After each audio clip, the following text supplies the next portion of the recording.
She is a beautiful lady. কলেজের হলরুমে লাল শাড়ি পরিহিত নিত্যরত রমণীকে দেখে থমকে যায় আদনান। সাথে সাথে সেই নারীর রূপের প্রশংসায় অস্পষ্টভাবে বেরিয়ে আসে তার মুখ থেকে। পিছন দিকে কয়েকজন তাকে চেয়ারে বসতে বলায় ব্যস্ত হলেও সে মঞ্চের নিত্যরত নারীকে পরক্ষীণ চোখে দেখেই যাচ্ছে। হঠাৎ কোনো একজনের ডাক কানে পৌঁছাতেই সজ্ঞানে ফিরে আসে আদনান। বাম পাশে দাঁড়ানো লোককে উদ্দেশ্য করে বলে, এই মেয়েটাকে আমার চাই। খোঁজ করো সে কে, পুরো ডিটেলস আমার চাই, আজই চাই। লোকটা মাথা হ্যাঁ সূচক ঝাঁকায়। লোকটা জিজ্ঞাসা করে, স্যার, মেয়েটা ওখান থেকে নামলে জিজ্ঞেস করব কি? এখানে যারা অনুষ্ঠান পরিচালনা করছে তাদের গিয়ে জিজ্ঞেস করো মেয়েটার নাম কি। নাম শুনে অফিস থেকে পুরো ডিটেলস নাও। সবকিছু আমাকে কেন শিখিয়ে দিতে হবে? ঘটে কিছু নিয়ে আসুনি। লোকটার আর কিছু না বলে সেখান থেকে বেরিয়ে যায়। আদনান সামনের সারিতে বসে মনোযোগ দিয়ে মেয়েটাকে দেখে যাচ্ছে। এই প্রথম কোনো মেয়েকে তার এতটা মনে ধরল। এক দেখাতেই যে মেয়েকে ভালো লেগে যায় সেই মেয়ের রূপের প্রশংসা করতেই হয়। আদনান এখানে অল্প কিছুদিন হলো ইউএনও হয়ে এসেছে। উপজেলার পাশাপাশি কলেজ প্রিন্সিপাল তার সাথে ভালো একটা সম্পর্ক গড়ে তোলায় আজ আদনান এখানে আমন্ত্রিত। প্রথমে ব্যস্ততার জন্য না আসতে চাইলেও পরবর্তীতে আজহার সাহেবের জোড়াজুড়িতে চলে এসেছেন। আদনানকে দেখে আজহার সাহেব জায়গা পরিবর্তন করে তার পাশে এসে বসে। দুজন একে অপরের সাথে কুশল বিনিময় করে। দুজন কথা বলছিলেন, এমন সময় মাইক্রোফোনে একটা মেয়ের গলা ভেসে আসে। মেয়েটা হাসি মুখে বলছে। আদনান সেখানে তাকাতেই দেখে মেয়েটার মঞ্চে নেই। মনে মনে বিড়বিড় করতে থাকে, মেয়েটার নাম নওশিন। নওশিন, সে আমার নওশিন। নওশিন নাচ শেষ করে হলরুম থেকে বেরিয়ে সোজা পাশের বিল্ডিংয়ে চলে যায়। বাহিরেই ইলমাকে দেখে তার দিকে পা বাড়ায় নওশিন। কাছাকাছি গিয়ে বুঝতে পারে ইলমা কারোর সাথে ফোনে কথা বলছে। নওশিন ইলমার বাহু ধরে টেনে নিয়ে এসে বলে, দোস্ত আয় না, আমি চেঞ্জ করব। আমি একা একা চেঞ্জিং রুমে থাকতে পারবো না, কেউ নেই এখানে। ইলমা ফোনের ওপাশের ব্যক্তিকে হোল্ড করতে বলে নওশিকে বলে, দোস্ত, সাবিত কল দিয়েছে, একটু কথা বলছি। আমি বাহিরে আছি, তুই প্লিজ গিয়ে চেঞ্জ করে আয়। রুমের ভিতরে নেটওয়ার্ক নেই। একটু পর কথা বল, 5 মিনিট লাগবে শুধু। আমি বাহিরেই তো আছি, তুই যা প্লিজ। হুম। নওশিন মন খারাপ করে ইলমাকে রেখে নিজে চেঞ্জিং রুমের দিকে এগোয়। সে যা ভেবেছিল তাই, এখানে আশেপাশে কেউ নেই। নওশিন সাহস করে রুমের দরজাটা খুলে ভিতরে প্রবেশ করে। শাড়ি পরে এসে এই গরমে আর থাকতে পারছিল না, তাই না শেষ করে চেঞ্জ করতে চলে এসেছে। নওশিন সুইচ বোর্ডের দিকে যেতেই দরজাটা ঘটাং করে বন্ধ হয়ে যায়। নওশিন সুইচ বোর্ডের সুইচ টিপে যাচ্ছে, কিন্তু লাইট অন হচ্ছে না। নওশিনের নেকোট্রোফোবিয়া আছে।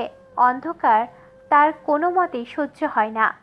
ভয়ে নওশিনের শরীর কাঁপতে থাকে। চিৎকার দিয়ে ইলমাকে ডাকে, তার আগেই কেউ নওশিনের মুখ চেপে ধরে। সাথে সাথে নওশিনের প্যানিক অ্যাটাক হয়ে যায়। ভয়ে কাঁপতে থাকে সে, মুখ দিয়ে কথা বের হচ্ছে না। হঠাৎ নওশিনের কানের কাছে কেউ মুখ নিয়ে এসে পুরুষালী গলায় বলে ওঠে, আমি বলছিলাম আমার প্রপোজাল অ্যাকসেপ্ট করে নে। আমাকে খুব বাজে লাগে এই যে এখন আমি আস্তে আস্তে তোমার সমস্ত শরীর ছুঁয়ে দেব। ভালো হবে না বলো? আজকের পর থেকে আর কেউ তোমার দিকে মুগ্ধ নজরে তাকাবে না। কারো মনে তোমাকে পাওয়ার কামনা মাথাচাড়া দিয়ে উঠবে না। তুমি শুধু আমার। আমি আমার জিনিসে কারো নজর সহ্য করতে পারি না, নিশু। কথা শেষ করেই সেই ব্যক্তি নওশিনের গলায় ঠোঁট ছুঁয়ে দেয়। নওশিনের সারা শরীর কেঁপে ওঠে, মুখ দিয়ে গোঙানোর আওয়াজ বের হচ্ছে। নওশিন বুঝতে পারছে সামনে দাঁড়ানো পুরুষটা আর কেউ নয়, সে হচ্ছে সাব্বির। সে এই রুমে কিভাবে এলো সেটাই বুঝতে পারছে না নওশিন।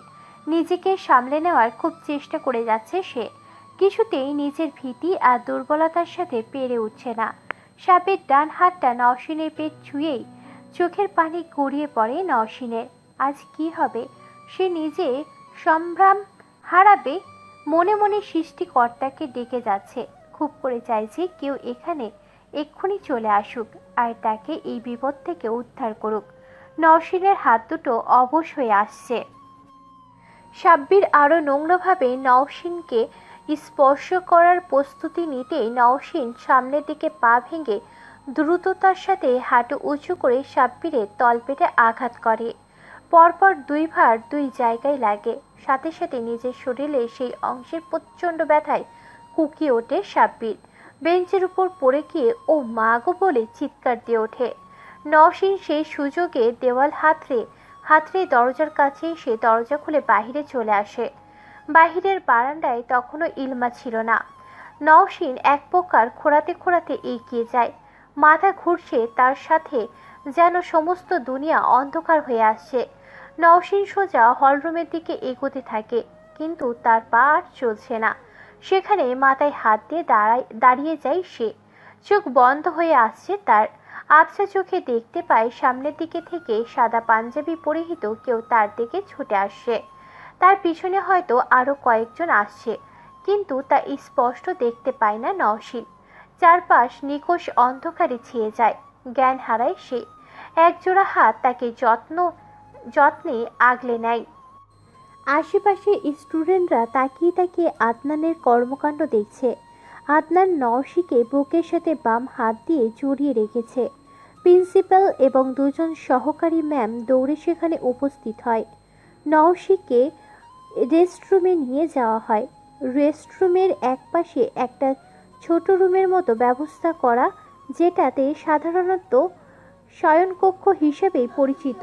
এটা ছাত্রদের জন্যই তৈরি করা হয়েছে। অনেক সময় অনেকে অসুস্থ হয়ে যায়, যাদের এখানে প্রাথমিক চিকিৎসার জন্য নিয়ে আসা হয়। নওশিকে শুয়ে দেওয়ার কিছুক্ষণ পরেই ইলমা দৌড়ে সেখানে আসে।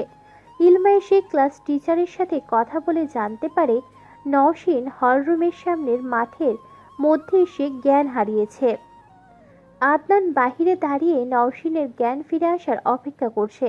ভিতরে কয়েকজন ম্যাম এবং নওশিনের বান্ধবী আছে, তাও যেন এক মুহূর্তের জন্য নিশ্চিন্ত হতে পারছে না সে। এত অল্প সময়ে এই মেয়েটা এত মায়া তৈরি করলো কিভাবে, সেটা ভেবেই অবাক হয়ে যাচ্ছে আদনান। তার মাথায় একটা কথাই ঘুরপাক খাচ্ছে, আর সেটা হলো মেয়েটা কি জাদু জানে? যদি নাই জানে তবে এত টানছে কি করে? নওশিন যখন আদনানের হাতের উপর জ্ঞান হারায় তখন খুব কাছ থেকে দেখেছে সেটাকে। কি সুশ্রী তার মুখ! ভিতর থেকে নওশিনের ক্লাস টিচার নাজনীন বাহিরে এসে আদনানকে উদ্দেশ্য করে বললেন, স্যার, নৌসিনের জ্ঞান ফিরেছে, কিন্তু হয়তো কিছু দেখে ভয় পেয়েছিল জ্ঞান হারানোর আগে। মেয়েটা এখনো খুব ভয় পেয়ে আছে। ওনার সাথে দেখা করা সম্ভব হবে এখন? জি, আসুন। আদনানের পাশে প্রিন্সিপাল আজহার সাহেব দাঁড়িয়েছিলেন। আদনান আজহার সাহেবকে বলে, নওশিনকে জানালার পাশে শোভাতে বসানো হয়েছে। নওশিন সেখানে নিজেকে গুটিয়ে নিয়ে বসে আছে। আদনান সেখানে যেতেই একজন চেয়ার এনে দেয়। আদনান নওশিনের নিকটের চেয়ার টেনে বসে। সে স্পষ্ট বুঝতে পারছে নওশিন এখনও ভয় পাচ্ছে। তার চোখে মুখে ভয়ের ছাপ স্পষ্ট। সামনে আরও একটা অপরিচিত পুরুষকে দেখে ঘাবড়ে যায় নওশিন। আদনান নওশিনকে বিচলিত হতে দেখে বলে ওঠে, এখানে কাউকে দেখে ভয় পাওয়ার প্রয়োজন নেই, নিজেকে একটু শান্ত করুন। পানি খাবেন? নওশিন হ্যাঁ সূচক মাথা নাড়ায়। আজহার সাহেব পিছনে তাকিয়ে আয়াকে ইশারা করতেই সে পানি আনতে চলে যায়। পানি এনে দেওয়ার পর গ্লাসের সবটুকু পানি খেয়ে নেয় নওশিন। গ্লাসটা পাশে রেখেই বলে, আমি রুমে গিয়েছিলাম চেঞ্জ করতে, কিন্তু আমার আগে ওখানে কেউ উপস্থিত ছিল। রুম অন্ধকার করা রাখা ছিল। আমি খুব বাজেভাবে ছোঁয়ার চেষ্টা করেছে সে। জড়িত স্বরেই কথাগুলো বলে মাথা নিচু করে ফেলে সে। সুশ্রী সুগঠিত মুখখানা যেন পাংশুবর্ণ ধারণ করে। নওশিনের কথা শোনা মাত্রই আদনানের চোয়াল শক্ত হয়ে যায়। আজহার সাহেবকে বলে ওঠে, সিসিটিভি চেক করুন, দেখুন কার এত বড় সাহস হয়েছে কলেজে এসে কলেজের মেয়ের সাথে এমন ব্যবহার করার। আজহার সাহেব সাথে সাথে অফিস সহকারীকে বিষয়টা দেখতে বললেন। আদনান নওশিনের দিকে তাকিয়ে বলে ওঠে। নওশিন ধীরে ধীরে নিজের জড়তা কাটিয়ে বলে, সেটার প্রয়োজন হবে না, আমি বাসায় চলে যেতে পারবো। পাশে থেকে ইলমা বলে ওঠে, স্যার, আমাদের দুজনের বাসা পাশাপাশি, আমরা একসাথেই যাতায়াত করি, সমস্যা হবে না হয়তো। আদনানের কথায় তার দিকে নিষ্পলক তাকিয়ে থাকে নওশিন। মনে মনে ভাবে, এই লোকটা এত গুরুত্ব কেন দিচ্ছে আমার প্রতি? কে উনি? গলায় কারোর ঠোঁটের স্পর্শ পেতেই কান্না করে ওঠে নওশিন। দুই হাত বেঁধে রাখা হয়েছে, মুখেও কাপড় গুজে দেওয়া। ভয়ে গলা শুকিয়ে কাঠ হয়ে আসছে নওশিনের। চারিদিক অন্ধকার, কোথাও এতটুকু আলোর ছিটে ফোটাও নেই। মুখে কাপড় থাকায় চিৎকার করতে পারছে না। নিজের মুখের কাছে অন্য কারোর নিঃশ্বাসের শব্দ আরও কারো হতে থাকে। নওশিন কি করবে কিছুতেই বুঝে উঠতে পারছে না।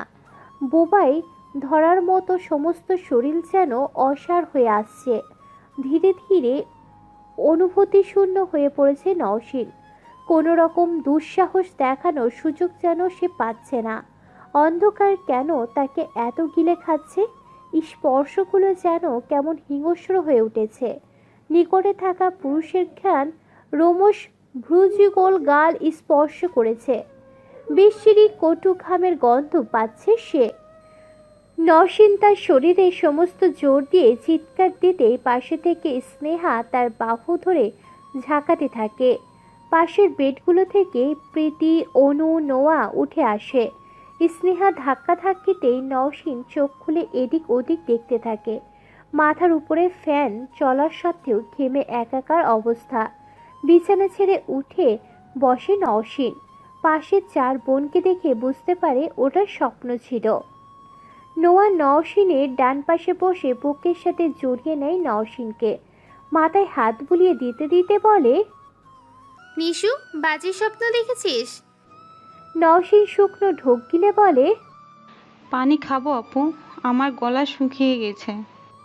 নোয়া অনুকে ডেকে পানি নিয়ে আসতে বলে। অনু রুম থেকে বের হয়ে ফ্রিজ থেকে ঠান্ডা পানি এনে দেয়। নওশিন সম্পূর্ণ পানি একদমই খেয়ে নেয়। নওশিনকে বেশ অবিন্যস্ত দেখাচ্ছে। আজকে চুল বেঁধেও ঘুমায়নি সে। প্রীতি নিজের আগ্রহ দমিয়ে রাখতে না পেরে বলে ওঠে, আজকে কিছু হয়েছে তাই না? তখন ইলমা কি যেন বলতে চেয়েছিল, তুই থামিয়ে দিলে। স্নেহা সন্দিগ্ধ চোখে নওশিনের দিকে তাকায়। কপালে হাত দিয়ে দেখে গা একদম ঠান্ডা। কপালে ঘাম থাকায় স্নেহার হাত ভিজে যায়। এক মুহূর্ত বিলম্ব না করে বলে, জ্বরও তো নেই, একদম সুস্থ আছিস দেখছি। এবার বেশি ভঙ্গিতা না করে ঝেড়ে কেসে ফেলতো দেখি কি হয়েছে আজ। প্রীতি এবার পাশ থেকে বলে ওঠে, নওশিন, আমরা কিন্তু নিজেরা নিজেদের কথা দিয়েছিলাম, মনে আছে নিশ্চয়ই? আমরা কথা দিয়েছিলাম আমাদের কথা অন্য কেউ না জানলেও আমরা পাঁচজন অন্তত একে অপরের কথা জানবো, কেউ কোনো কথা লুকাবো না। তাহলে তুই আজ কথা রাখিসনি কেন? নওশিন সবার দিকে একবার চোখ বুলিয়ে নেয়। সবাই বেশ আগ্রহে তার দিকে তাকিয়ে আছে। নওশিন একটা জোরে শ্বাস ফেলে সবটা বলা শুরু করে। নওশিনের কথা শুনে মাঝের দিকে সবার ভুরু কুঁচকে গেলেও সবটা শুনে স্বস্তির নিঃশ্বাস ফেলে সবাই। নওশিনের কথা শুনে পিঠের রক্ত যেন টকবগিয়ে ওঠে। সে পাঁচ বোনের মধ্যে একটু বেশি প্রতিবাদী ধরনের। দাঁতে দাঁত চেপে বলে ওঠে, শালারে, আবার সুন্নতে ইকরা দিতে ডক্টরের কাছে পাঠাইলি না? ডক্টরের টাকা দিয়া গোড়া শুদ্ধ কেটে দিতে বলতাম। জানোয়ার কোথাকার, এইসব শুনলেই খুন করে ফেলতে ইচ্ছে করে। স্নেহা পিতির কথায় কোনো পাত্তা না দিয়ে বলে ওঠে, নিশুর তো ব্যক্তিগত ব্যাপারটা আইসা পড়ছে। নিশুর তো ব্যক্তিগত ব্যাপারটার সাথে বসন্ত চলে আসার কথা। আমি মনে হয় সিঙ্গেল মরবো। অনু পাশ থেকে গান গেয়ে ওঠে, সবার কথা শুনে বিরক্ত লাগছে নওশিনের। সবাইকে ধমক দিয়ে থামিয়ে দিয়ে বলে, আমার সাথে আজ এত বড় একটা ঘটনা ঘটে গেল আর তোরা ইউএনকে নিয়ে মজা করছিস? শুধুমাত্র পিটি আমার কষ্ট বুঝলো আর তোরা কয়টা লুচ্চামি শুরু করছিস? নোয়া সবাইকে চোখ টিপে ইশারায় চুপ করতে বলে। সবাই নওশিনকে ডেকে ডেকে দেখিয়ে মুখে আঙুল দেয়। নওশিন এবার সবার কর্ম ডেকে খিলখিলিয়ে হেসে ওঠে। নোয়া এবার সবার মতো নিজেও মজা করতে শুরু করে। নওশিনকে নিজের কাঁধ দিয়ে ধাক্কা দিয়ে বলে, ইউএনও কেমন দেখতে রে? নওশিন মুচকি হেসে বলে, বয়স কত জানি না, তবে দেখতে এক কথায় 25 বছরের সুদর্শন যুবক। প্রেম করবা? কিন্তু তোমার তো একটা বপেন আছে, কি হবে এখন? গাড়িতে আসার সময় নম্বর চাইনি দেখে কি মনে হয়েছে রে? বিবাহিত নাকি সিঙ্গেল? স্নেহার প্রশ্নে নওশিন বলে ওঠে, গাড়িতে শুধু ছাব্বিরের বিষয় জিজ্ঞাসা করেছিল। মানুষকে কি দেখে বোঝা যায় কিছু? ওনাকে দেখে বোঝা গেলেও ওনাকে দেখে আমি কিছুই বুঝতে পারিনি। নিজের মানুষ থাকতে কেন অন্যের দিকে খুঁটিয়ে খুঁটিয়ে দেখতে যাব? নওশিনের কথার পরিপ্রেক্ষিতে অনু বলে ওঠে, তোমার ওই রিলেশন টিকবে না চান্দু। মানুষের চোখের আড়াল হলে যে ইচ্ছা তাই করতে পারে। তোমার সেই ব্যাটা তোমার আড়ালে কত কিছু করে সেটা তুমি নিজেও জানো না। সুন্দর দেখতে, স্মার্ট, 90% ছেলের ছুকছুকারি স্বভাব। তোমারটা আছে, লুচ্চা মনে হয়। কই, আমি তো কিছু করিনি। আমিও তো নুহাসের চোখের আড়ালেই আছি। আমি যেহেতু কিছু করি না, তাহলে আমি ওর উপরও বিশ্বাস রাখতেই পারি। নওশিন প্রেমে অন্ধ হয়ে আছে এইটা নোয়া, প্রীতি, অনু, স্নেহা সবাই জানে। ছেলেটা কি মন্ত্র পড়ে বশ করে রেখেছে কে জানে। এতক্ষণে নোয়া বলে ওঠে, এই তোরা ঘুমাবি না? ওই হাঁসের বাচ্চার কথা আমার এত রাতে শুনতে ইচ্ছে করছে না। প্রীতি সবার কথায় বিরক্ত হয়ে নিজেই বিছানায় চলে যায়। ইম্পর্টেন্ট একটা কথা থেকে সবাই কিভাবে বিনোদনের লাইনে চলে যেতে পারে তা সে বাদে সবাই জানে। নোহা ঘড়িতে তাকিয়ে দেখে 2:30 বাজতে চলেছে। সবাইকে ঠেলে নওশিনের বিছানায় থেকে তুলে দেয়। সবাইকে ঘুমাতে নিজেদের বিছানায় চলে যেতে বলে। বিছানা ছেড়ে সবাই চলে গেলে স্নেহাও শুয়ে নওশিনকে বলে, তাড়াতাড়ি শুয়ে পড়, মাঝরাত এখন। নওশিন বালিশের নিচ থেকে ফোন হাতে নিয়ে দেখে নুহাস আজ থেকে কোনো টেক্সট করেনি। ফোনটা বালিশের নিচে না রেখে পাশে চার্জে দিয়ে রাখে। খারাপ স্বপ্ন যেন না দেখতে হয় তাই আয়াতুল কুরসি পড়ে ঘুমিয়ে পড়ে। ভোর 6টা। পরিজান বেগম ফজরের নামাজের জন্য উঠে উজু করে 5 নাতিকে ডেকে তুলে উজু করতে পাঠিয়ে দেয়। পরিজান বেগমের কোনো ছেলে নেই। 4 মেয়ের 5 মেয়েকে নিজের কাছে রেখেছেন। বিরাট একটা পুরনো নকশার বাড়িতে শুধুমাত্র 7 জন মানুষ থাকে। পরিজান বেগমের স্বামী মুহিব শেখ পরিজান আর 5টা নাতনি। বাড়ির সামনেই সদর দরজার পাশে বড় একটা ঘর আছে। সেখানে স্বামী স্ত্রী 2 জন থাকেন যারা বাড়ি দেখাশোনা করে। বাড়ির সবার অভ্যাস ফজরের নামাজ শেষ করে মুহিব শেখ মসজিদ থেকে বাড়িতে আসলেই সবাই বাহিরে হাঁটতে বের হবে। বাহির থেকে এসে সবাই 1 কাপ করে চা আর কিছু বিস্কুট নিয়ে পড়তে বসে যাবে। আজও তার অনাথা হলো না। মুহিব শেখ মসজিদ থেকে আসার পর প্রতিদিনের মতো বাহির থেকে হেঁটে বাড়ি এসে সবাই পড়তে বসে যায়। ঘড়িতে 8টা বাজতে নওশিন, স্নেহা আর অনু কলেজের জন্য রেডি হতে চলে যায়। স্নেহা আর অনু একই কলেজে পড়ছে। অনু ইন্টার ফার্স্ট ইয়ারে। সামনের মাসে এক্সামের জন্য পড়ার চাপ আরেকটু বেশি। খাওয়া দাওয়া করে কলেজের জন্য রেডি হয়ে 3 জন বাড়ি থেকে বেরিয়ে পড়ে। বাড়ি থেকে বের হতেই স্নেহা আর অনু এক রাস্তায় চলে যায় আর নওশিন আর এক রাস্তায়। একটু সামনে এগিয়ে যেতেই দেখে ইলমা রাস্তার পাশে দাঁড়িয়ে তার জন্য অপেক্ষা করছে। কলেজ খুব একটা দূরে না হওয়ায় বেশিরভাগ দিন দুজনে পায়ে হেঁটে গল্প করতে করতে চলে যায়। বাড়ি থেকে কলেজের দূরত্ব প্রায় 15 মিনিটের। গল্প করতে করতে গেলে সময় বেশি মনে হয় না। নওশীন আর ইলমা হাঁটতে হাঁটতে উপজেলার সামনাসামনি আসলে এদিক ওদিক তাকিয়ে বলে, এখন যদি দ্য হ্যান্ডসাম আদনান সাহেবের সাথে দেখা হয়ে যায় কেমন হবে বলতো? খুব বাজে হবে ইলু, এসব মুখেও আসে না। আমার বাড়ির বাদরগুলো ওই লোকটাকে নিয়ে খুব বাজেভাবে জ্বালিয়েছে রে, তুই আর জ্বালাস না। আমার কিন্তু কালকে ওনাকে দারুণ লেগেছে, যাই বলিস লোকটা কিন্তু হেভি হ্যান্ডসাম। ছি ছি ছি ইলু, তোর না বয়ফ্রেন্ড আছে, ভালো হয়ে যা সময় থাকতে। যা ইচ্ছে বল, আমি এখন মনে প্রাণে চাইছি আদনান সাহেব সামনে এসে দাঁড়াক। নওশীন আর ইলমা দুজনেই ধীরে ধীরে পিছনে তাকায়। পিছনে একটা মধ্যবয়স্ক লোক দাঁড়িয়ে। ইলমা পা থেকে মাথা পর্যন্ত পর্যবেক্ষণ করে বিরক্তির ভাব নিয়ে বলে, জি বলুন। সামনে দাঁড়ানো লোকটা আমতা আমতা করে বলে। নওশীন বুঝতে পারে লোকটা হয়তো এখানে নতুন, কোনো কাজে আসতে পারে, তাই হয়তো কিছু চিনতে পারছে না। তাই সে আঙ্গুল দিয়ে সামনের দিকে দেখিয়ে দিয়ে বলে, ওই যে রাস্তার ওপাশে সোজা আরেকটা রাস্তা দেখছেন না, ওইখান দিয়ে 2 মিনিট হেঁটে গেলেই একই সারিতে কয়েকটা দোকান দেখতে পাবেন। লোকটা পাশ কাটিয়ে চলে যেতেই ইলমা গা ঝাঁকি দিয়ে বলে, খেলবো না, it's totally unfair. Adnan sir কেন আসলো না? তুই ওনাকে নিয়ে পড়ে থাক এখানে। বলেই হাঁটা দেয় নওশীন। ইলমা উপজেলার মেন গেটের সামনে দাঁড়িয়ে এদিক ওদিক একটু তাকিয়ে কিছু দেখতে না পেয়ে নওশীনের পিছু পিছু দৌড় লাগায়।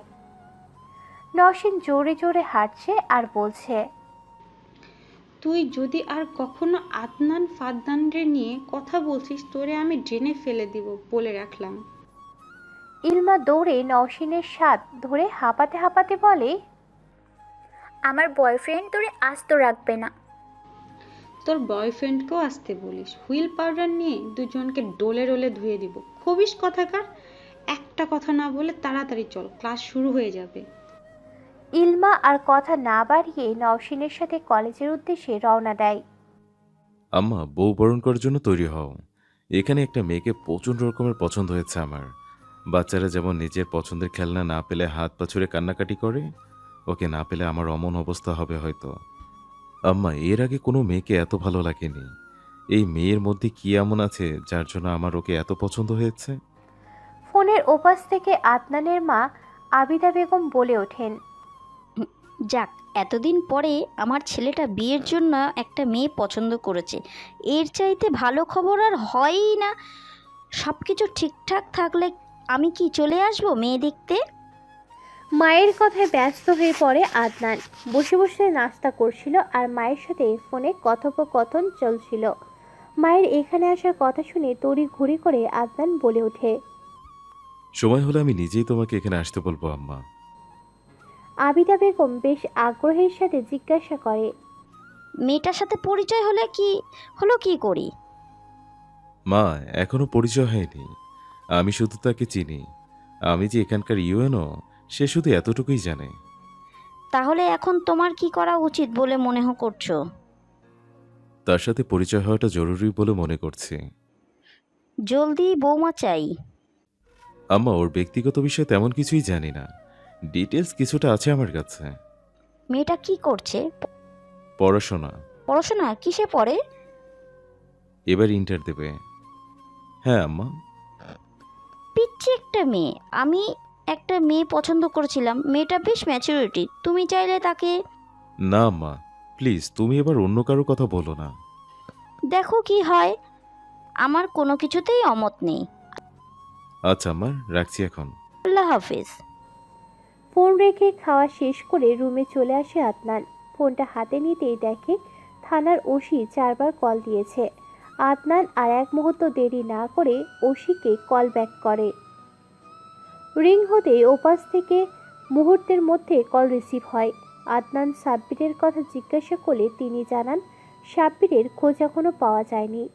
এখান থেকে কিছু দূরে একটা সিসিটিভিতে রাতে দেখা গেলেও এরপর আর তাকে কোথাও দেখা যায়নি। ওসি সাহেব আরও জানান তার সন্দেহ করছে সাব্বির নিজের এলাকাতেই হয়তো লুকিয়ে আছে। এলাকা কি খুব বড়? বড় না হলে তল্লাশি চালিয়ে দেখতে পারেন। সে কিন্তু খুব ছোট কোনো অপরাধ করেনি, ধর্ষণের চেষ্টা করেছিল। মেয়েটা যদি সাহসী পদক্ষেপ না নিত তাহলে তার কি অবস্থা হতো ভাবুন একবার। ওসি সাহেব কিছুক্ষণ চুপ করে থেকে বলে ওঠেন, সবাই বুঝতে পারছি স্যার, আমাদের ঘরেও মেয়ে আছে, বুঝি সবই। যত তাড়াতাড়ি পারেন তাকে খুঁজে বের করুন। জি স্যার, আমরা চেষ্টা করছি। মেয়েটার সাথে একবার ব্যক্তিগতভাবে কথা বলতে হতো, ভাবছি আজ কলেজে যাব। ঠিক আছে, বিষয়টার সাথে যেহেতু আমি জড়িত সেহেতু আমিও উপস্থিত থাকব। কখন যাবেন জানাবেন আমাকে। স্যার, আপনি কখন ফ্রি আছেন? আজ সারাদিনই। ঠিক আছে স্যার, চলুন বের হই 11টার দিকে। ওকে। নওশিন আর ইলমা ব্রেক টাইমে ক্যাম্পাসে বসে বসে খাচ্ছিল আর গল্প করছিল। খেতে খেতে ইলমা বলে ওঠে, তোর নুহাস জানে কালকের ঘটনা? না, বলিনি। বলিসনি কেন? রাতে ঘুমিয়ে পড়ে গিয়েছিলাম, সকালে তো পড়তে হয়, আর ও অত সকালে ঘুম থেকে ওঠে না। জমিদার? কি বললি? জমিদার বললাম, শুনতে পাসনি? কানে ময়লা হয়েছে? কটন বাড কিনে নিয়ে যাস বাড়ি যাওয়ার সময়। ফালতু বকিস না তো বাল, খাচ্ছিস খা। ইলমা ভেঙচকি কেটে খাওয়ায় মনোযোগ দেয়। ইলমা সিঙ্গারার মধ্যে থেকে একটা মশলা বের করে বলে, তোর ওই নুয়াশ হচ্ছে এই এলাচ বিরিয়ানির মধ্যে থেকেও বিরক্ত করে, আর এখন সিঙ্গারাতেও। নুহাস তোর কি করলো? ওই তোরা ওকে পছন্দ করিস না বলতো? জলে এত সুন্দর একটা বব তোর কপালে নাই। তোর ওই মাইয়া বফকে দেখলে আমার বমি আসে। আমি এখান থেকে চলে যাব কিন্তু, ইলমার বাচ্চা। দুজনের ঝগড়া রাগারাগি চলাকালীন কলেজের এক আয়া এসে দুজনের সামনে দাঁড়ায়। কোমরের দুই পাশে হাত দিয়ে বলে, তোমাদের সেই কখন থেকে খুঁজছি, আর তোমরা এখানে বসে বসে ঝগড়া করছো? নওশিন বসে বসে বাড়ি থেকে নিয়ে আসা নুডলস খাচ্ছিল। খাওয়া বন্ধ করে আয়ার দিকে তাকিয়ে বলে, কি হয়েছে, খুঁজছেন কেন? কালকে তো তুমি অজ্ঞান হয়ে গিয়েছিলে না? হ্যাঁ, কেন? পুলিশ এসেছে, তোমার সাথে কথা বলবে। অজ্ঞান হয়েছি বলে পুলিশ এসেছে? আমার থেকে জ্ঞান হারানো শিখবে নাকি? নওশিনের কথায় ইলমা হো হো করে হেসে দেয়। আয়া দাঁতে দাঁত চেপে বলে, আমাকে পাগল পেয়েছো? রেস্টরুমে আসো তাড়াতাড়ি। তুমি একাই আসবে, তোমার বান্দরনিকে আনার দরকার নেই। আসো তাড়াতাড়ি, আমি গেলুম। আয়া চলে যেতেই নওশিন খাবারের বক্স বন্ধ করে ব্যাগে ভরে ইলমার দিকে এগিয়ে গিয়ে বলে, তুই ক্লাসে চলে যা, আমি আসছি। ইলমা ব্যাগটা ধরে বলে, ভয় পাস না। কাল অসুস্থ ছিলাম, আমি কিছু করিনি। পুলিশ দেখে ভয় পাওয়ার কিছুই নেই। নওশিন বেরিয়ে কলেজের মাঠ পেরিয়ে প্রিন্সিপালের বিল্ডিংয়ের সামনে চলে আসে। ভিতরে ঢুকবে তখনই আদনানকে দেখে নিজেকে ঠিকঠাক করে নিয়ে সামনের দিক দিয়ে যে গলা ছেড়ে সালাম দেয়। সামনে নওশিনকে দেখেই আদনানের হৃদস্পন্দন যেন মুহূর্তের জন্য থেমে যায়। এক পলকে সামনে দাঁড়ানো রমণীর দিকে তাকিয়ে থাকে। নওশিন আদনানের অবস্থা টের পেয়ে ঠোঁট টিপে হাসি আটকে আবার গলা খাকারি দিতেই আদনান একটা জোরে শ্বাস টেনে বলে, আসসালামু আলাইকুম, কেমন আছেন? নওশিন সহস্য মুখে জবাব দেয়, আলহামদুলিল্লাহ, আপনি কেমন আছেন? আলহামদুলিল্লাহ। ভেতরে যান, ওসি সাহেব কিছু জিজ্ঞাসাবাদ করবে। ঠিক আছে। নওশিন ভিতরে চলে গেলে কিছু সময় নিয়ে তাকে জিজ্ঞাসাবাদ করা হয়। ওসি সাহেবের কথায় কথায় প্রশ্ন তোলেন, সাব্বির কি শুধু আপনাকেই বিরক্ত করে, নাকি তার ব্যাপারে এসব অনেক আগে থেকেই চলে? মানে অন্যদেরও কি এভাবেই বিরক্ত করতো? নওশিন জবাব দেয়, সেসব জানি না স্যার, রাস্তা দিয়ে যাতায়াতের সময় বেশ কয়েকবার প্রপোজ করেছে ও আমায়। হয়তো অ্যাকসেপ্ট করিনি, করায় ও আমার সাথে এমনটা করতে চেয়েছে। সরি, কিছু মনে করবেন না। আপনি আগে থেকেই জানতেন সাব্বির ভালো ছেলে না, তার জন্যই কি প্রপোজাল অ্যাকসেপ্ট করেননি? না, আসলে আমি এসব এখন জড়াতে চাই না, তাই। আরও কিছু প্রশ্ন করা হয় নওশিনকে। সেও সোজা সাপটা জবাব দিয়ে বেরিয়ে আসে। নওশিন বেরিয়ে সোজা ক্লাসে চলে যায়। সাব্বিরকে ধরতে প্রায় 2 সপ্তাহ কেটে গিয়েছে। 3 দিন যাবৎ তাকে থানায় আটকে রাখা হয়েছে। সাব্বিরের বাবা বার কয়েক নওশিনের নানার বাড়ি এসে কেস তুলে নিতে বললে নওশিনের নানা তাতে রাজি হননি। সাব্বিরের অগোচরে সাব্বিরের মা নওশিনের কাছাকাছি এসে কান্নাকাটি করেছে। সাব্বিরের মা বাড়ি থেকে চলে যাওয়া মাত্রই বসার ঘর থেকে নিজেদের রুমে চলে আসে। ফোনটা চার্জে বসিয়েছিল। রুমে এসে ফোনটা হাতে নিয়ে দেখে নুহাস কল করেছে। ফোনটা নিয়ে এদিক ওদিক তাকিয়ে ছাদে যাওয়ার উদ্দেশ্যে বের হবে, তখনই স্নেহা এসে নওশিনের হাত ধরে ফেলে। নওশিন হাত ছাড়ানোর চেষ্টা করতেই স্নেহা হাত ছেড়ে দেয়। নওশিনের চারপাশে ঘুরতে ঘুরতে বলে, প্যার হুয়া, রাস্তা সার স্নেহা। কি? এমনি যে কাজ করছিলি সেটা কর। তোকে পাহারা দিতে আসলাম। আমাকে পাহারা দিতে হবে না, সামনে থেকে যা। না গেলে? পদ্মা সেতুতে নিয়ে গিয়ে ঠুস করে নদীতে ফেলে দেব। স্নেহাকে রুমের ভিতর দিকে ধাক্কা দিয়ে ঠেলে দিয়ে দৌড়ে ছাদে চলে যায়। চিলেকোঠার পাশে দাঁড়িয়ে এদিক ওদিক কাউকে না দেখে নুহাসের নাম্বারে কল দেয়। প্রথমে নাম্বার ব্যস্ত বললেও দ্বিতীয়বার কল দেওয়ায় ওপাশের ব্যক্তি রিং হওয়ার মাথায় কল রিসিভ করে। ওপাশ থেকে কণ্ঠস্বর ভেসে আসে, হ্যালো, কেমন আছো? তোমার পরীক্ষা তো গতকাল শেষ, কল দাওনি যে? বন্ধুদের সাথে ব্যস্ত ছিলাম। ভালো আছো তুমি? শরীর ভালো? আমাদের কথা হয় না কতদিন ধরে, বলো তো? ভালো থাকবো কিভাবে? পরীক্ষা ছিল তো, জেনেও এমন অবুঝ কেন? তুমি বুঝতে পারো না? আচ্ছা বাদ দাও, কি করা হচ্ছে? কিছু না, আমরা দেখা করব না? তোমার উচিত একবার দেখা করা। পরীক্ষা মাত্র শেষ হলো, আর কয়েকটা দিন সময় দাও প্লিজ। দুজনের কিছুক্ষণ কথা হওয়ার পর নওশিন আমতা আমতা করে বলে, হুম, তোমাকে একটা কথা বলার ছিল। হ্যাঁ বলো। সেদিন আমার কলেজে অনুষ্ঠান ছিল। হ্যাঁ, আগে বলেছিলে তো। হুম। নওশিন আবারও কাঁপা কাঁপায় গলায় পুরোটা বলতে থাকে। ওপাশের মানুষটা কোনো প্রতিক্রিয়ায় নওশিন বুঝতে পারছে না। নিজের কথা শেষ করে ওপাশের মানুষটা কি বলবে সেটা শোনার অপেক্ষায় কান পেতে থাকে। নওশিন ভয়ে চুপসে যাচ্ছে আর ভাবছে ওপাশের মানুষটা তাকে ভুল বুঝবে না তো। কিছু মুহূর্ত চুপ থেকে নুহাস বলে ওঠে, ওই ছেলে তোমাকে রাস্তায় বিরক্ত করে সেটা আমাকে জানাওনি কেন? নওশিন একটা শুকনো ঢোক গিলে বলে, আসলে এটা কোনো ঘটনা ছিল না। আর তোমাকে বলেই বা কি হতো বলো? তুমি তো কিছু করতে পারতে না। তার জন্য আমাকে জানাবে না?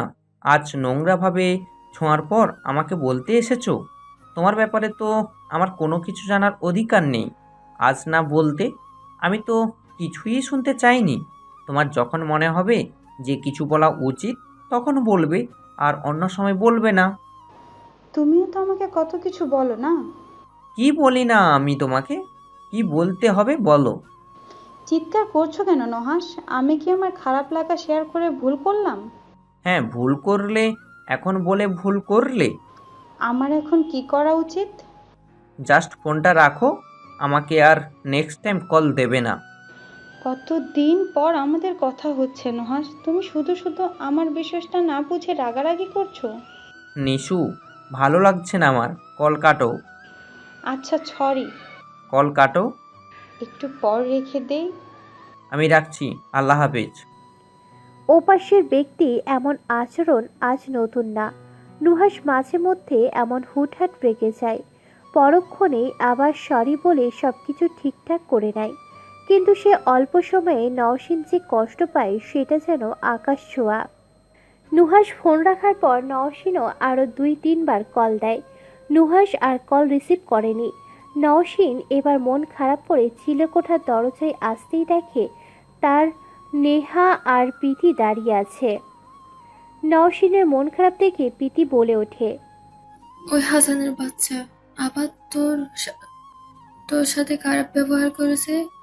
ওরে তুলে এনে তুম কেলানি দেওয়া লাগবে, বুঝেছিস?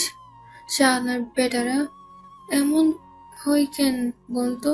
কেউ পাত্তা দেয় না, আবার কেউ পাত্তা পাত্তা পায় না। অসহ্যকর বেটা মানুষ। নওশিন গোমরা মুখে বলে ওঠে, আমার ভালো লাগছে না প্রীতু। কালকে ওর জন্মদিন আর আজকে আমি ওকে রাগিয়ে দিলাম। 26-এর বিষয়টা ওকে আমার জানানো উচিত ছিল, আমারই ভুল। কেন যে ওকে বললাম না। স্নেহা বলে ওঠে, আচ্ছা, এসব নিয়ে পরে ভাববি। এখন নিচে চল, আই দেখবি কে এসেছে। নওশিন উৎকুশভাবে জিজ্ঞাসা করে, আবার কে এলো? 26 কই? না, তোর সেই 25-26 বছরের সেই যুবক। স্নেহার কথায় প্রীতি হেসে ফেলে। হাসতে হাসতেই বলে, তোমার স্নেহা বাচ্চা বলে কথা। নওশিন দুজনকে থামিয়ে দিয়ে বলে, কে এসেছে বললি তোরা? প্রীতি হাত ধরে টেনে নিয়ে সিঁড়ি দিয়ে নামতে নামতে বলে, তুই কেন কারো রাগ অভিমান দেখাচ্ছিস? আর ওখানে কেউ তোর জন্য অপেক্ষা করেছে। তোরা আমার সাথে হেয়ালি কেন করছিস ভাই? বোন হয়, ভাই বলিস কেন ভাই? স্নেহার কথায় নওশিন আর প্রীতি দুজনেই এবার হো হো করে হেসে দেয়। মন খারাপ থাকলে স্নেহার উল্টোপাল্টা কথাতেই সবার মন ভালো হয়ে যায়। স্নেহা নওশিনের কানে ফিসফিস করে বলে, মাথায় ওড়নাটা দিয়ে নে, তোকে দেখতে এসেছে তোর 25 বছরের যুবক। নওশিন সিঁড়ি দিয়ে নামতে নামতে বলে, কি বলছিস কিছুই বুঝতে পারছি না। 25 বছরের কম যুবক দেখতে এসেছে? শুধু দেখতে আসেনি, তোর নুহাসের কপাল পোড়াতে এসেছে হয়তো। কিছুই মাথায় ঢুকছে না আমার, সিরিয়াসলি। আমরা এখন কিছুই এক্সপ্লেন করতে পারবো না, কথা না বাড়িয়ে চল তো।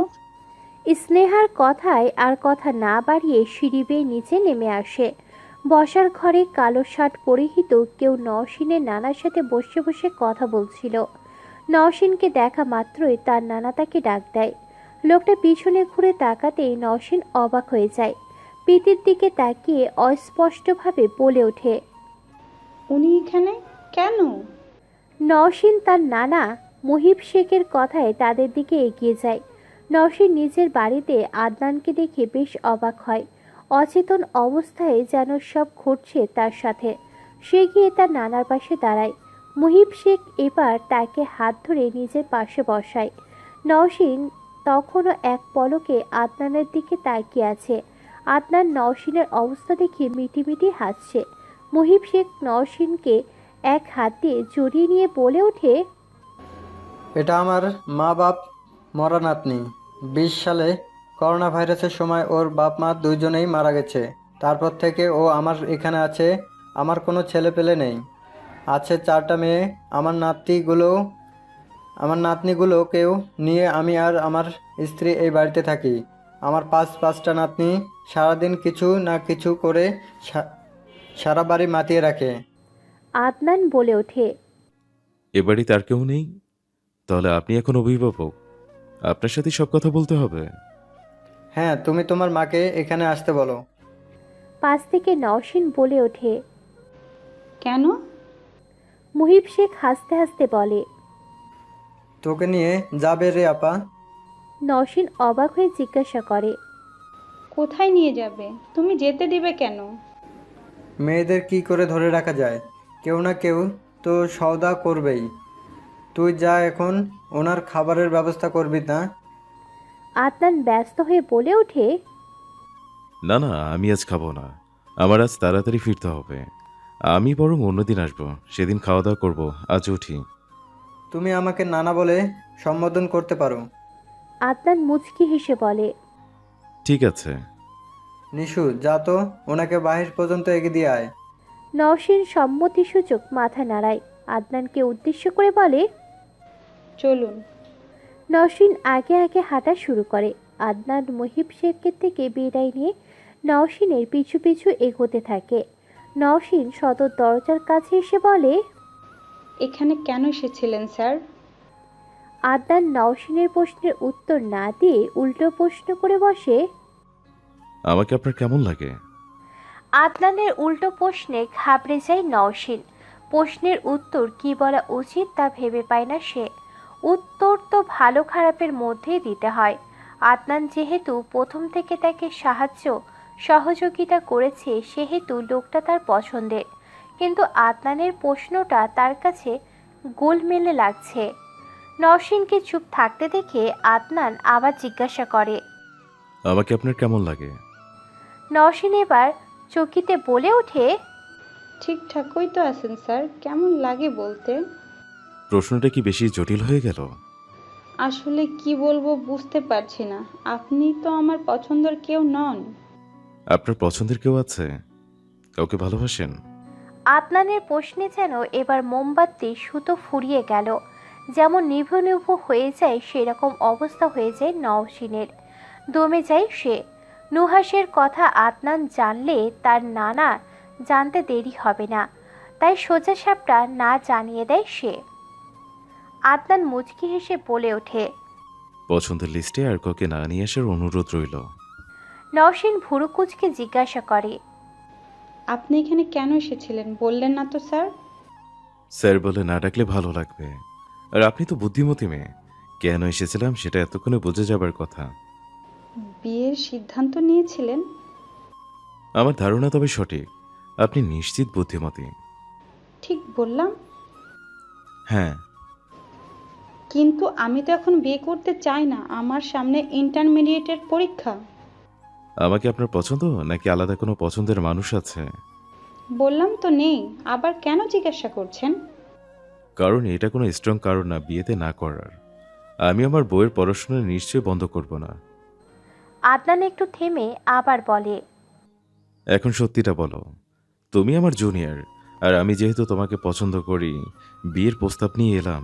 সব মিলিয়ে যোগ বিয়োগ করে তুমি করে বলতেই পারি। তোমার পছন্দের কেউ থাকলে সেটা বলতে পারো। নওশিন এবার আমতা আমতা করে বলে ওঠে, আপনি আমার নানুকে বলবেন না তো? উনি শুনলে ভীষণ কষ্ট পাবে, আমার সাথে আর কথাই বলবে না।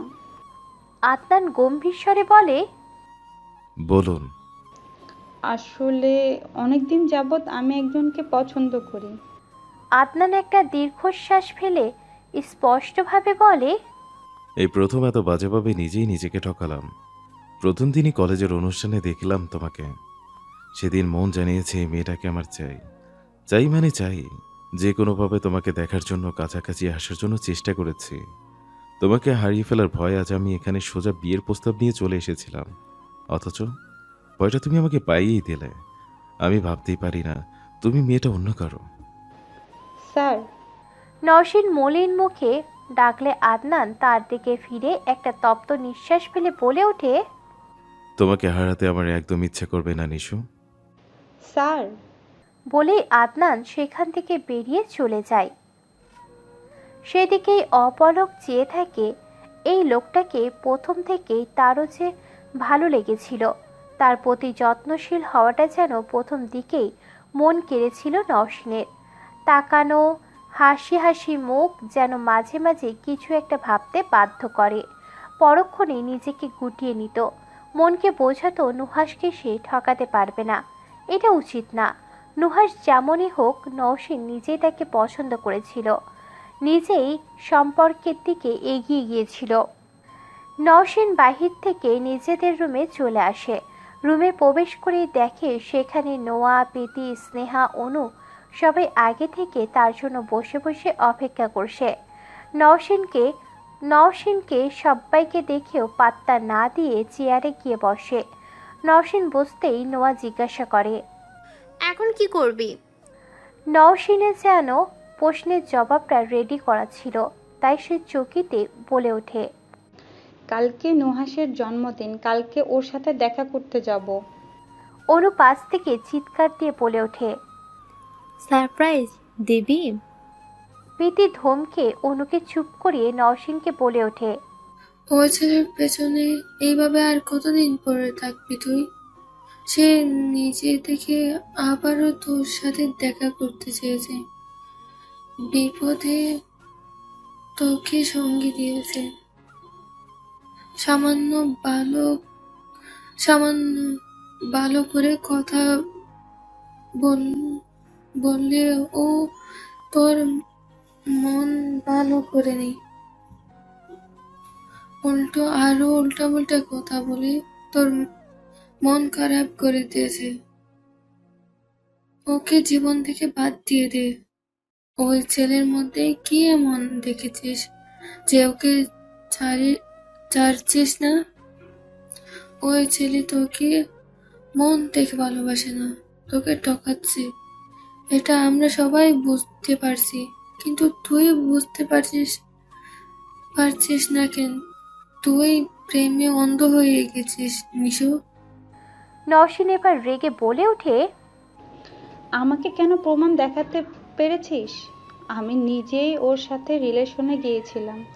আমি যদি জানতে পারি ও আমাকে ঠকাতে যাচ্ছে, তাহলে আমি নিজেই সরে যাব।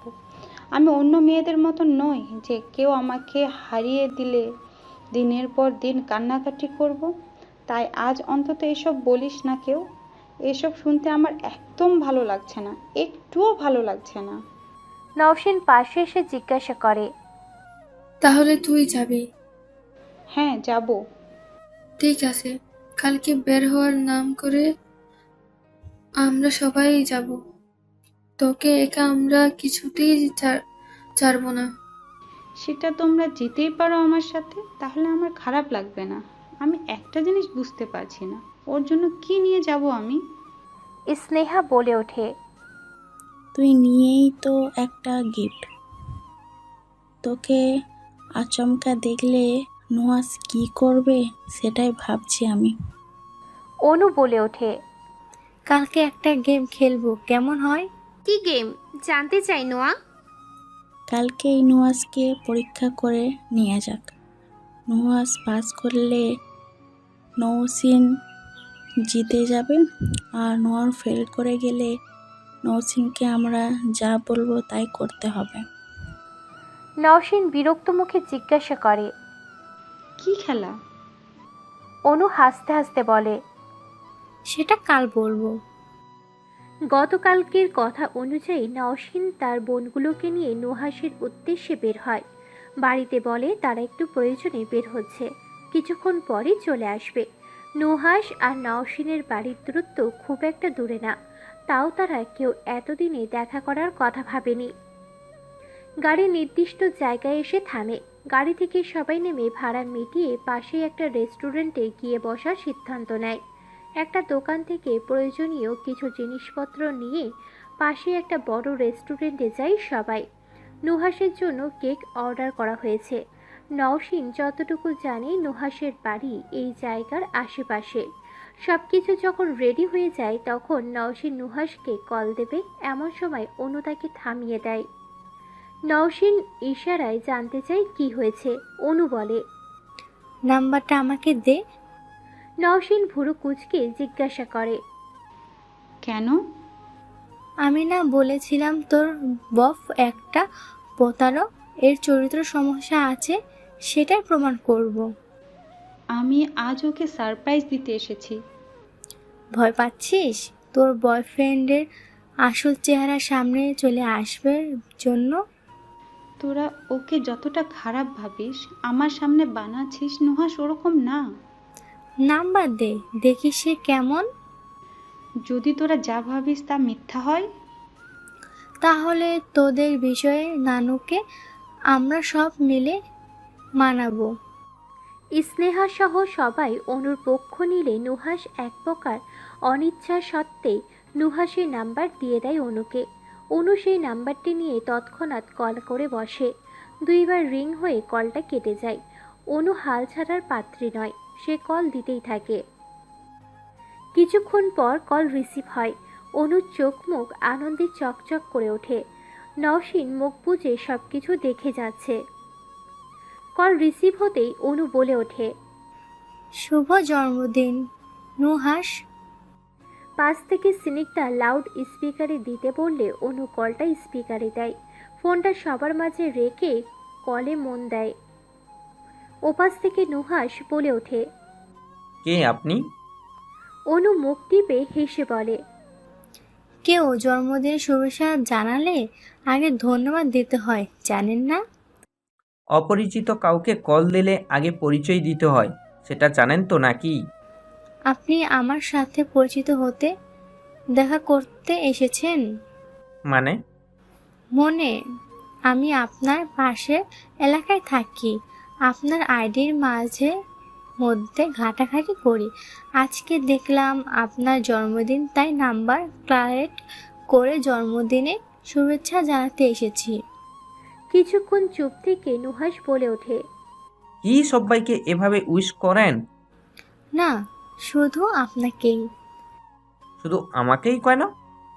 আমি আপনার জন্য অপেক্ষা করেছি, আপনি দেখা করবেন, আমি সব বলবো। আপনার কেন মনে হলো যে আপনি দেখা করতে আসবেন আর আমি দেখা করব? এতদিন প্রেমিকার সাথে দেখা করলাম না, আর আপনার সাথে দেখা করব? নুহাসের কথা শুনে সেখানে থাকা সবার মুখ কালো হলেও নওশিনের মুখে হাসি ফোটে। নিজের প্রতি বিশ্বাস ফিরে আসে তার। ভাবতে থাকে তার পছন্দ হয়তো ভুল নয়।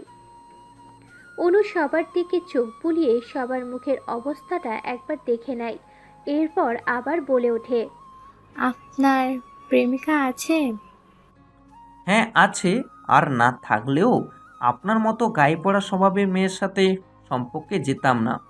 আপনি সম্পর্কে আছেন এটা আমার বিশ্বাস হয় না। আপনি কোনোভাবে মিথ্যা বলছেন না তো? যদি মিথ্যা বলি তাহলে ভেবে দেখুন আপনি কোন ধরনের মেয়ে। মানে? ফোন রাখুন, পরবর্তীতে এরকম আবুলামি একদম করতে আসবেন না। নুহাস কল কেটে দেয়। নওশিন যেন হাঁপ ছেড়ে বাঁচে। সবার মুখ কালো দেখে সে বলে ওঠে, এবার নুহাস তোদের ভুল প্রমাণ করে দিল তো? প্রীতি বলে ওঠে, এই বেটা স্বীকার করে নিল যে তার প্রেমিকা আছে, অথচ তোর সাথে এতদিন পর পর যোগাযোগ করে পড়াশোনার অজুহাত দিয়ে সেই রকম কথাই বলে না। প্রেমিকা বলতে আর কথা, প্রেমিকা বলতে তোর কথা বলছে নাকি অন্য কারো কথা বলছে? নওশিন এবার চিৎকার করে বলে ওঠে, এই একদম না, কখনো না। তোরা আর নুহাসের বিপক্ষে যাবি না একদম। তোরা পরীক্ষা করতে চেয়েছিলি, পরীক্ষা তো করলি, কিছুই তো পেলি না। এবার থাম। নোয়া নওশিনকে শান্ত করে বলে ওঠে, আচ্ছা, আমাদেরই তো হয়তো ভুল হয়েছে, হতে পারে তুই নিজেরই সঠিক ছিলি। অনু বলে ওঠে, আমি নিশ্চয়ই হতে পারছি না। তুমি ওকে কল দাও, দেখি কি বলে। হুম। নওশিন এবার নিজের ফোনটা হাতে নিয়ে নুহাসের নাম্বারে কল দেয়। রিং হতেই ওপাশ থেকে সাথে সাথে রিসিভ হয়ে যায়। নুহাস নিজেই বলে ওঠে, কেমন আছো? নওশিন একবার শুকনো ঢোক গিলে নেয়। নোয়ার দিকে তাকাতেই নোয়া ইশারায় কথা বলতে বলে। নওশিন সবার মুখের দিকে একবার চোখ বুলিয়ে নেয়। সবাই আগ্রহের সাথে তার মুখের দিকে তাকিয়ে আছে। নওশিনকে চুপ থাকতে দেখে নুহাস আবার বলে ওঠে, কি হলো, চুপ করে আছো কেন? তুমি কেমন আছো? আলহামদুলিল্লাহ। কিছু হয়েছে তোমার? মন খারাপ? না, আমি তোমাদের এখানে স্টেশনের পাশে আছি। আমাদের এখানে কেন? তুমি তো দেখা করবে না, তাই আমি নিজেই চলে এসেছি। কি বলো, আমাকে জানাওনি কেন? প্লিজ দেখা করো। আচ্ছা 10 মিনিট অপেক্ষা করো, আমি এক্ষুনি রেডি হয়ে আসছি। আচ্ছা, জলদি আসো। হ্যাঁ জলদি আসছি, তুমি যেখানে আছো সেখানেই থাকো। ঠিক আছে। নওশিন কল রাখতেই স্নেহা বলে, আমরা কি ভুল ছিলাম? অনু নখ কামড়ে থুতু ফেলে বলে, গুড লুঙ্গে একটা ছেলে রিলেশনে আছে, দূরত্ব খুব বেশি নয়, এখানে নিজে থেকেই দেখা যেতে পারে। পড়াশোনার পরীক্ষার দিয়ে কোথাও যেরকম বলে না, তারপরেও স্নেহশীল সম্পর্ক টিকে রেখেছে। ছেলেটা কি ওর বিশ্বাসের দাম দেবে? নওশিন মুচকি হেসে বলে, ওর রাগ বেশি। রাগটা সাইডে রাখলে আমি বুঝতে পারি ও আমাকে প্রচণ্ড রকম ভালোবাসে। রিসেন্ট ঘটে যাওয়া ঘটনা ওকে না জানানোটাই আমার ভুল। এখন ওর যদি কিছু হতো আর আমি যদি কয়েকদিন পর জানতাম তাহলে আমিও সেম বিহেভ করতাম। আর তাছাড়া ও ভালো স্টুডেন্ট, রেজাল্ট ভালো করার একটা প্রেশার থাকাই যায় তো। নোয়া বলে ওঠে, আদনান আহমেদকে তোর এতদিনে ভালো লাগেনি? নওশিন একটা দীর্ঘশ্বাস ফেলে বলে, উনি একজন ভালো মানুষ, আমার প্রতি যত্ন, সহযোগিতা, ব্যবহার সব কিছুই ভালো লাগে। মাঝে মধ্যে মনে হয়েছিল আমি ওনাকে পছন্দ করতে শুরু করেছি, ঠিক তখনই নওয়াজের মাথা ছাড়াতে উঠেছে। যদিও আমাদের সম্পর্ক বেশি দিন হয়নি, প্রতিদিন কথাও হয় না, তবুও আমি ওকে বিশ্বাস করি। ও আমাকে হয়তো ঠকাবে না, আমি ওকে ভালোবাসি। অনু হাসি মুখে বলে ওঠে, আমরা না এখন আর তোকে ভুল প্রমাণ করতে চাই না। এখন মনে হচ্ছে তুই যেভাবে চাইছিস সব কিছু ওইভাবে হয়। আদনান সাহেবের জন্য আমার খুব খারাপ লাগছে। উনি সত্যি তোকে পছন্দ করে, আমি এতটুক জানি। নওশিন নিজের ফোনটা হাতে নাড়াচাড়া করতে করতে বলে, সেটা আমিও বুঝি, কিন্তু নোহার যদি আমাকে সত্যি ভালোবাসে, আমার বিশ্বাসের মূল্য দেয়, তাহলে আমি ওকে ঠকাতে পারবো না। আমি যদি নোহাসকে ঠকাই তাহলে আমার ওই সব মেয়েদের কথার পর টাকা জন্য মানুষ ঠকাই।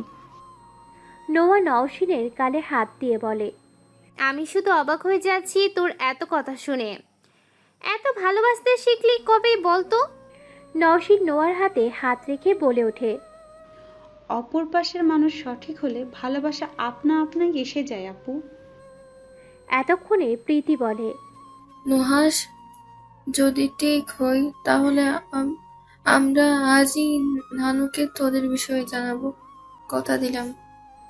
নওশিন তড়িৎ প্রীতিকে থামিয়ে দিয়ে বলে, না, নুহাস বলেছিল ওর পরীক্ষার পর চাকরির চেষ্টা করবে, আর ততদিনে আমার ইন্টারমিডিয়েটও কমপ্লিট হয়ে যাবে। তারপর আমরা বিয়ের কথা ভাববো। অনু মুখ গোমড়া করে বলে ওঠে, আমার খুব আদনান সাহেবের জন্য সত্যি খুব কষ্ট হচ্ছে রে। বেচারা তোকে কত পছন্দ করতো যে বিয়ের প্রস্তাব নিয়ে এসেছে। নওশিন এবারও হাসি মুখে বলে ওঠে, আমি ওনার কথা ভেবে নওয়াজকে ঠকাতে পারবো না। আমি নিজেও এটাতে ভালো থাকতে পারবো না।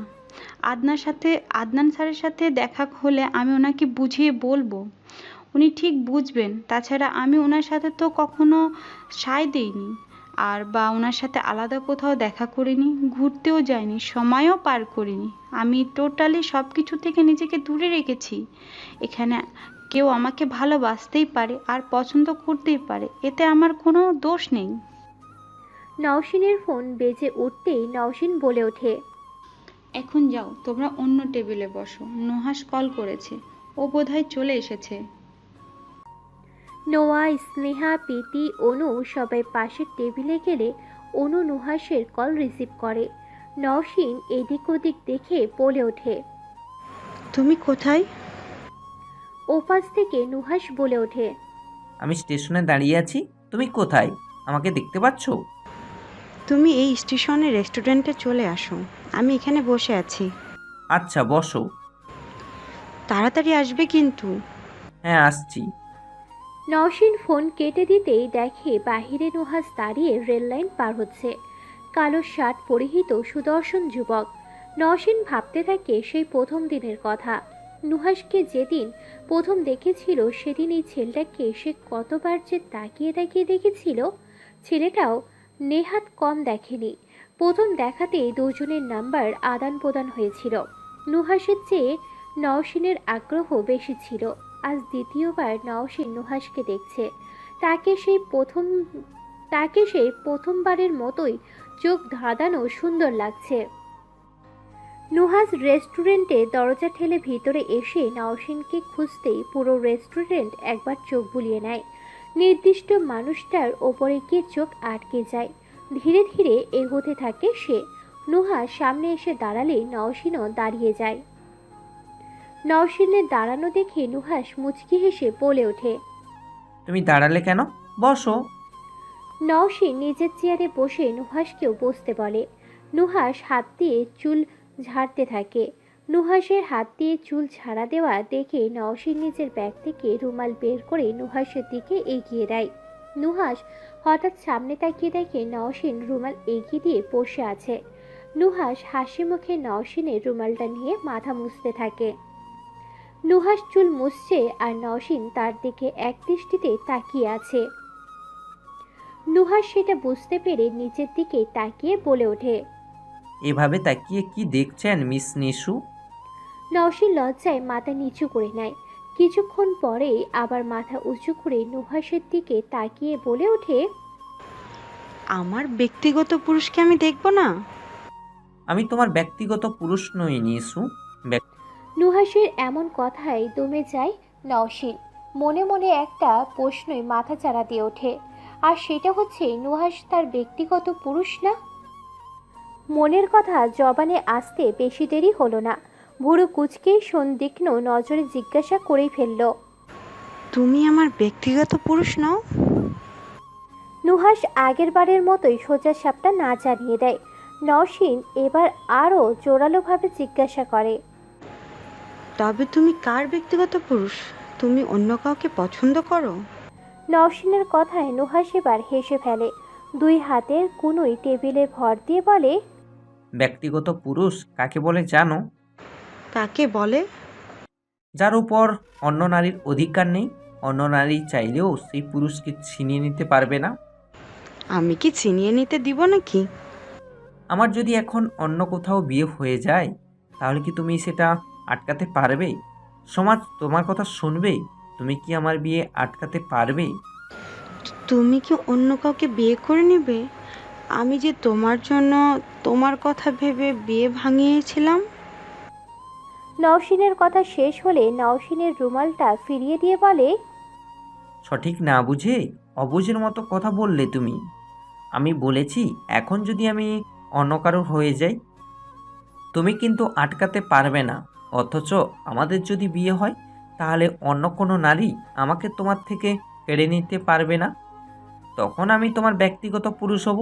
ব্যক্তিগত পুরুষ বা ব্যক্তিগত নারী হওয়ার একটাই ওয়ে, আর সেটা হচ্ছে বিয়ে।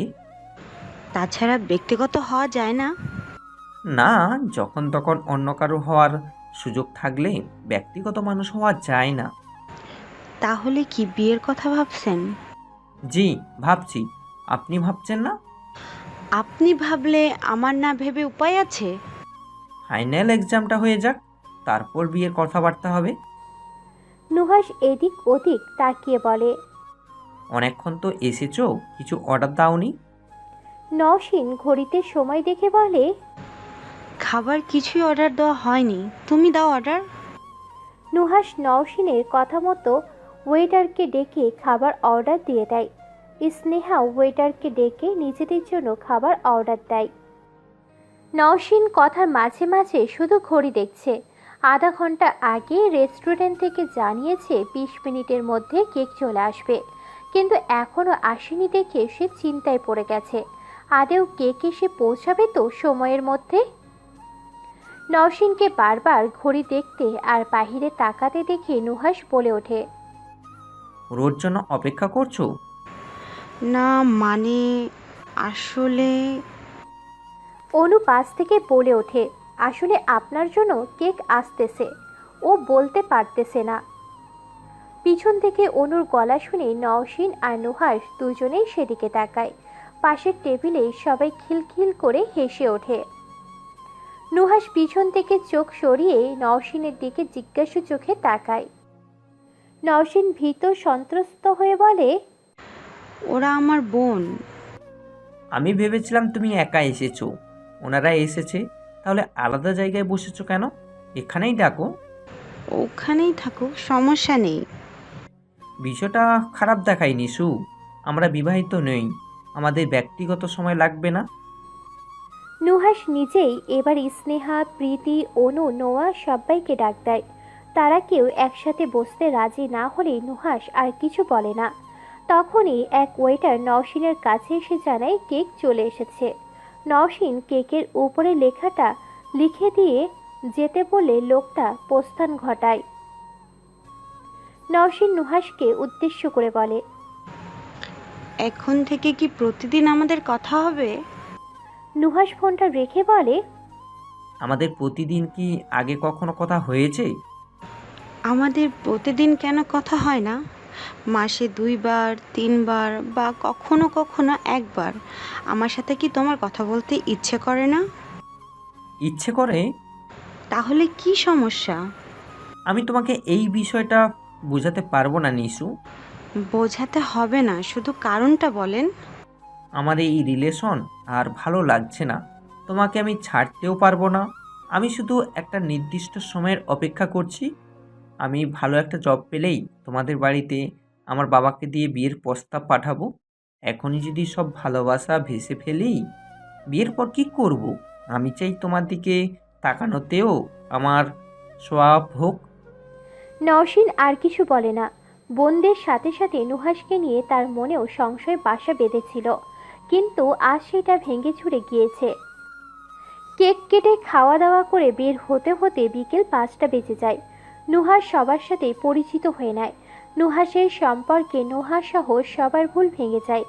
নওশিনের সাথে তারাও নুহাসকে পছন্দ শুরু করে। চেহারা সুন্দর হলেও কেউ খারাপ হবে এমনটা সবসময় নাও হতে পারে। ভালো খারাপ এগুলো মনের ব্যাপার। মনের দিক দিয়ে যে ভালো তার চরিত্র ভালো, মনের দিক দিয়ে যে খারাপ তার চরিত্রও খারাপ। বাস 5:30টায় ছাড়বে। নোয়া, স্নেহা, প্রীতি, অনু বাসে উঠে বসেছে। নওশিন তখনও বাহিরে নুহাসের সাথে দাঁড়িয়ে আছে। বাস ছাড়ার সময় হয়ে এসেছে প্রায়। নওশিন নুহাসের দিকে তাকিয়ে বলে, তুমি আমার থাকবে তো? কথা দিতে পারছি না, সব কিছু তো আল্লাহ ঠিক করে রেখেছে। তুমি আমার ভাগ্যে থাকলে অবশ্যই আমি তোমার থাকবো নিশু। আমার কেন যেন ভয় হয় মাঝে মাঝে। এটাই তো ভালোবাসা নিশু। হারানোর ভয় যদি না থাকে তাহলে সেটা ভালোবাসা হলো কিভাবে? তুমি আমার হলে আমার আর কিছু লাগবে না। অপেক্ষা করো আমার জন্য, ভালো কিছুই হবে ইনশাল্লাহ। তোমার অপেক্ষায় আমি সব সময় থাকবো, দেখে নিও। তুমি শুধু এটা মাথায় রেখো যে নুহাস তোমাকে ভালোবাসে, আর কাউকে তোমার আশেপাশেও আসতে দিও না নিশু। আমাকে শুধু একটু সময় দাও। ভালো যেহেতু বাসি সেহেতু অপেক্ষাও করব। তুমি সব কিছু ব্যবস্থা করো। নুহাসের থেকে বিদায় নিয়ে গাড়িতে উঠবে এমন সময় বাসের অপর পাশের মাইক্রোতে চোখ আটকে যায় নওশিনের। মাইক্রো ধীর গতিতে যাচ্ছে। জানালা দিয়ে পরিচিত কাউকে দেখতে পায় সে।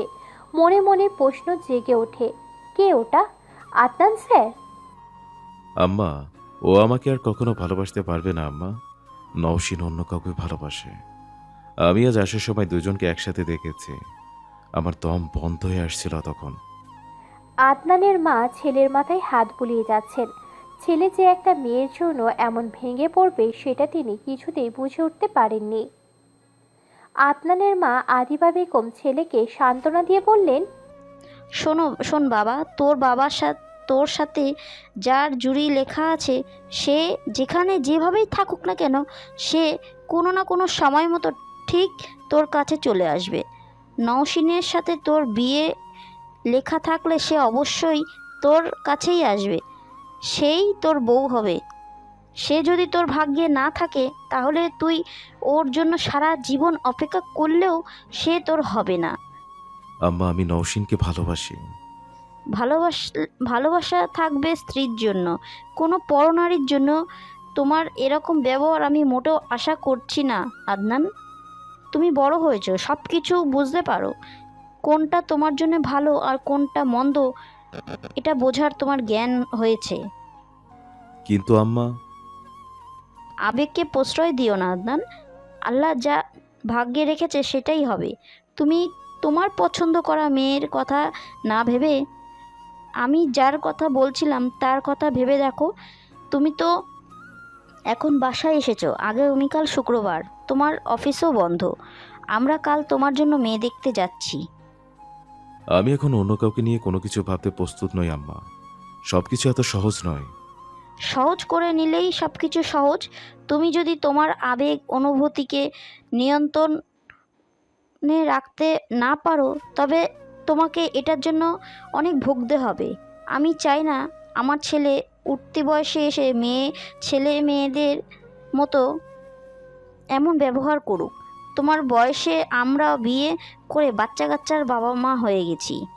তুমি এতদিন অনেক সময় নিয়েছো, আমি আর তোমাকে সময় দিতে পারছি না। আমার বয়স হয়েছে আদনান, আমারও তো ইচ্ছা করে ছেলের বউকে নিয়ে নাতি নাতনিদের সাথে সময় কাটাতে। তুমি রীতিমতন আমাকে এসব থেকে বঞ্চিত করে দিচ্ছ। কোনো কিছু নিজের ইচ্ছার বিরুদ্ধে করতে বলো না আম্মা। আমাকে আর কয়েকটা দিন সময় দাও। আদনান মাকে আর কিছু বলার সুযোগ না দিয়ে মায়ের রুম থেকে চলে যায়। নিজের রুমে গিয়ে দ্রুম করে দরজা বন্ধ করে দেয়। নিজের বিছানায় গিয়ে 2 হাত দিয়ে কপাল আর চোখ ঢেকে বসে বসে প্রথম দিনে সে নওশিনের কথা ভাবতে থাকে, আফসোস করতে থাকে। কেন নওশিনের সাথে দেখা হয়েছিল তার? কেন মেয়েটাকে এত ভালো লেগেছিল তার? কেন মনে হয়েছিল এই মেয়েটাকে না পেলে সব কিছু না পাওয়া লাগবে? দরজা নক করার শব্দ শুনে আদনান জানতে চায়। কে? বাহিরে থাকা ব্যক্তি বলে ওঠে, সাহেব, আপনার জন্য লেবুর শরবত আনছিলাম, দরজাটা খোলেন, আমি দিয়ে চলে যাই। আদনান বিরক্ত ভাব প্রকাশ না করে বলে, শরবত এখন লাগবে না, পরে লাগলে জানাবো। ওপাশ থেকে আবারও বলে ওঠে, আম্মা আপনাকে খাইয়া লইতে কইছে। আদনান রেগে বলে ওঠে, বলছি না যে খাবো না? নিয়ে যাও। আর কেউ যেন এসে আমাকে বিরক্ত না করে, সবাইকে জানিয়ে দাও। আচ্ছা সাহেব। বলেই ব্যক্তিটি প্রস্থান ঘটায়। আদনান পোশাক পরিবর্তন করে গোসলের জন্য ওয়াশরুমে চলে যায়। আয়নায় নিজেকে দেখতে থাকে।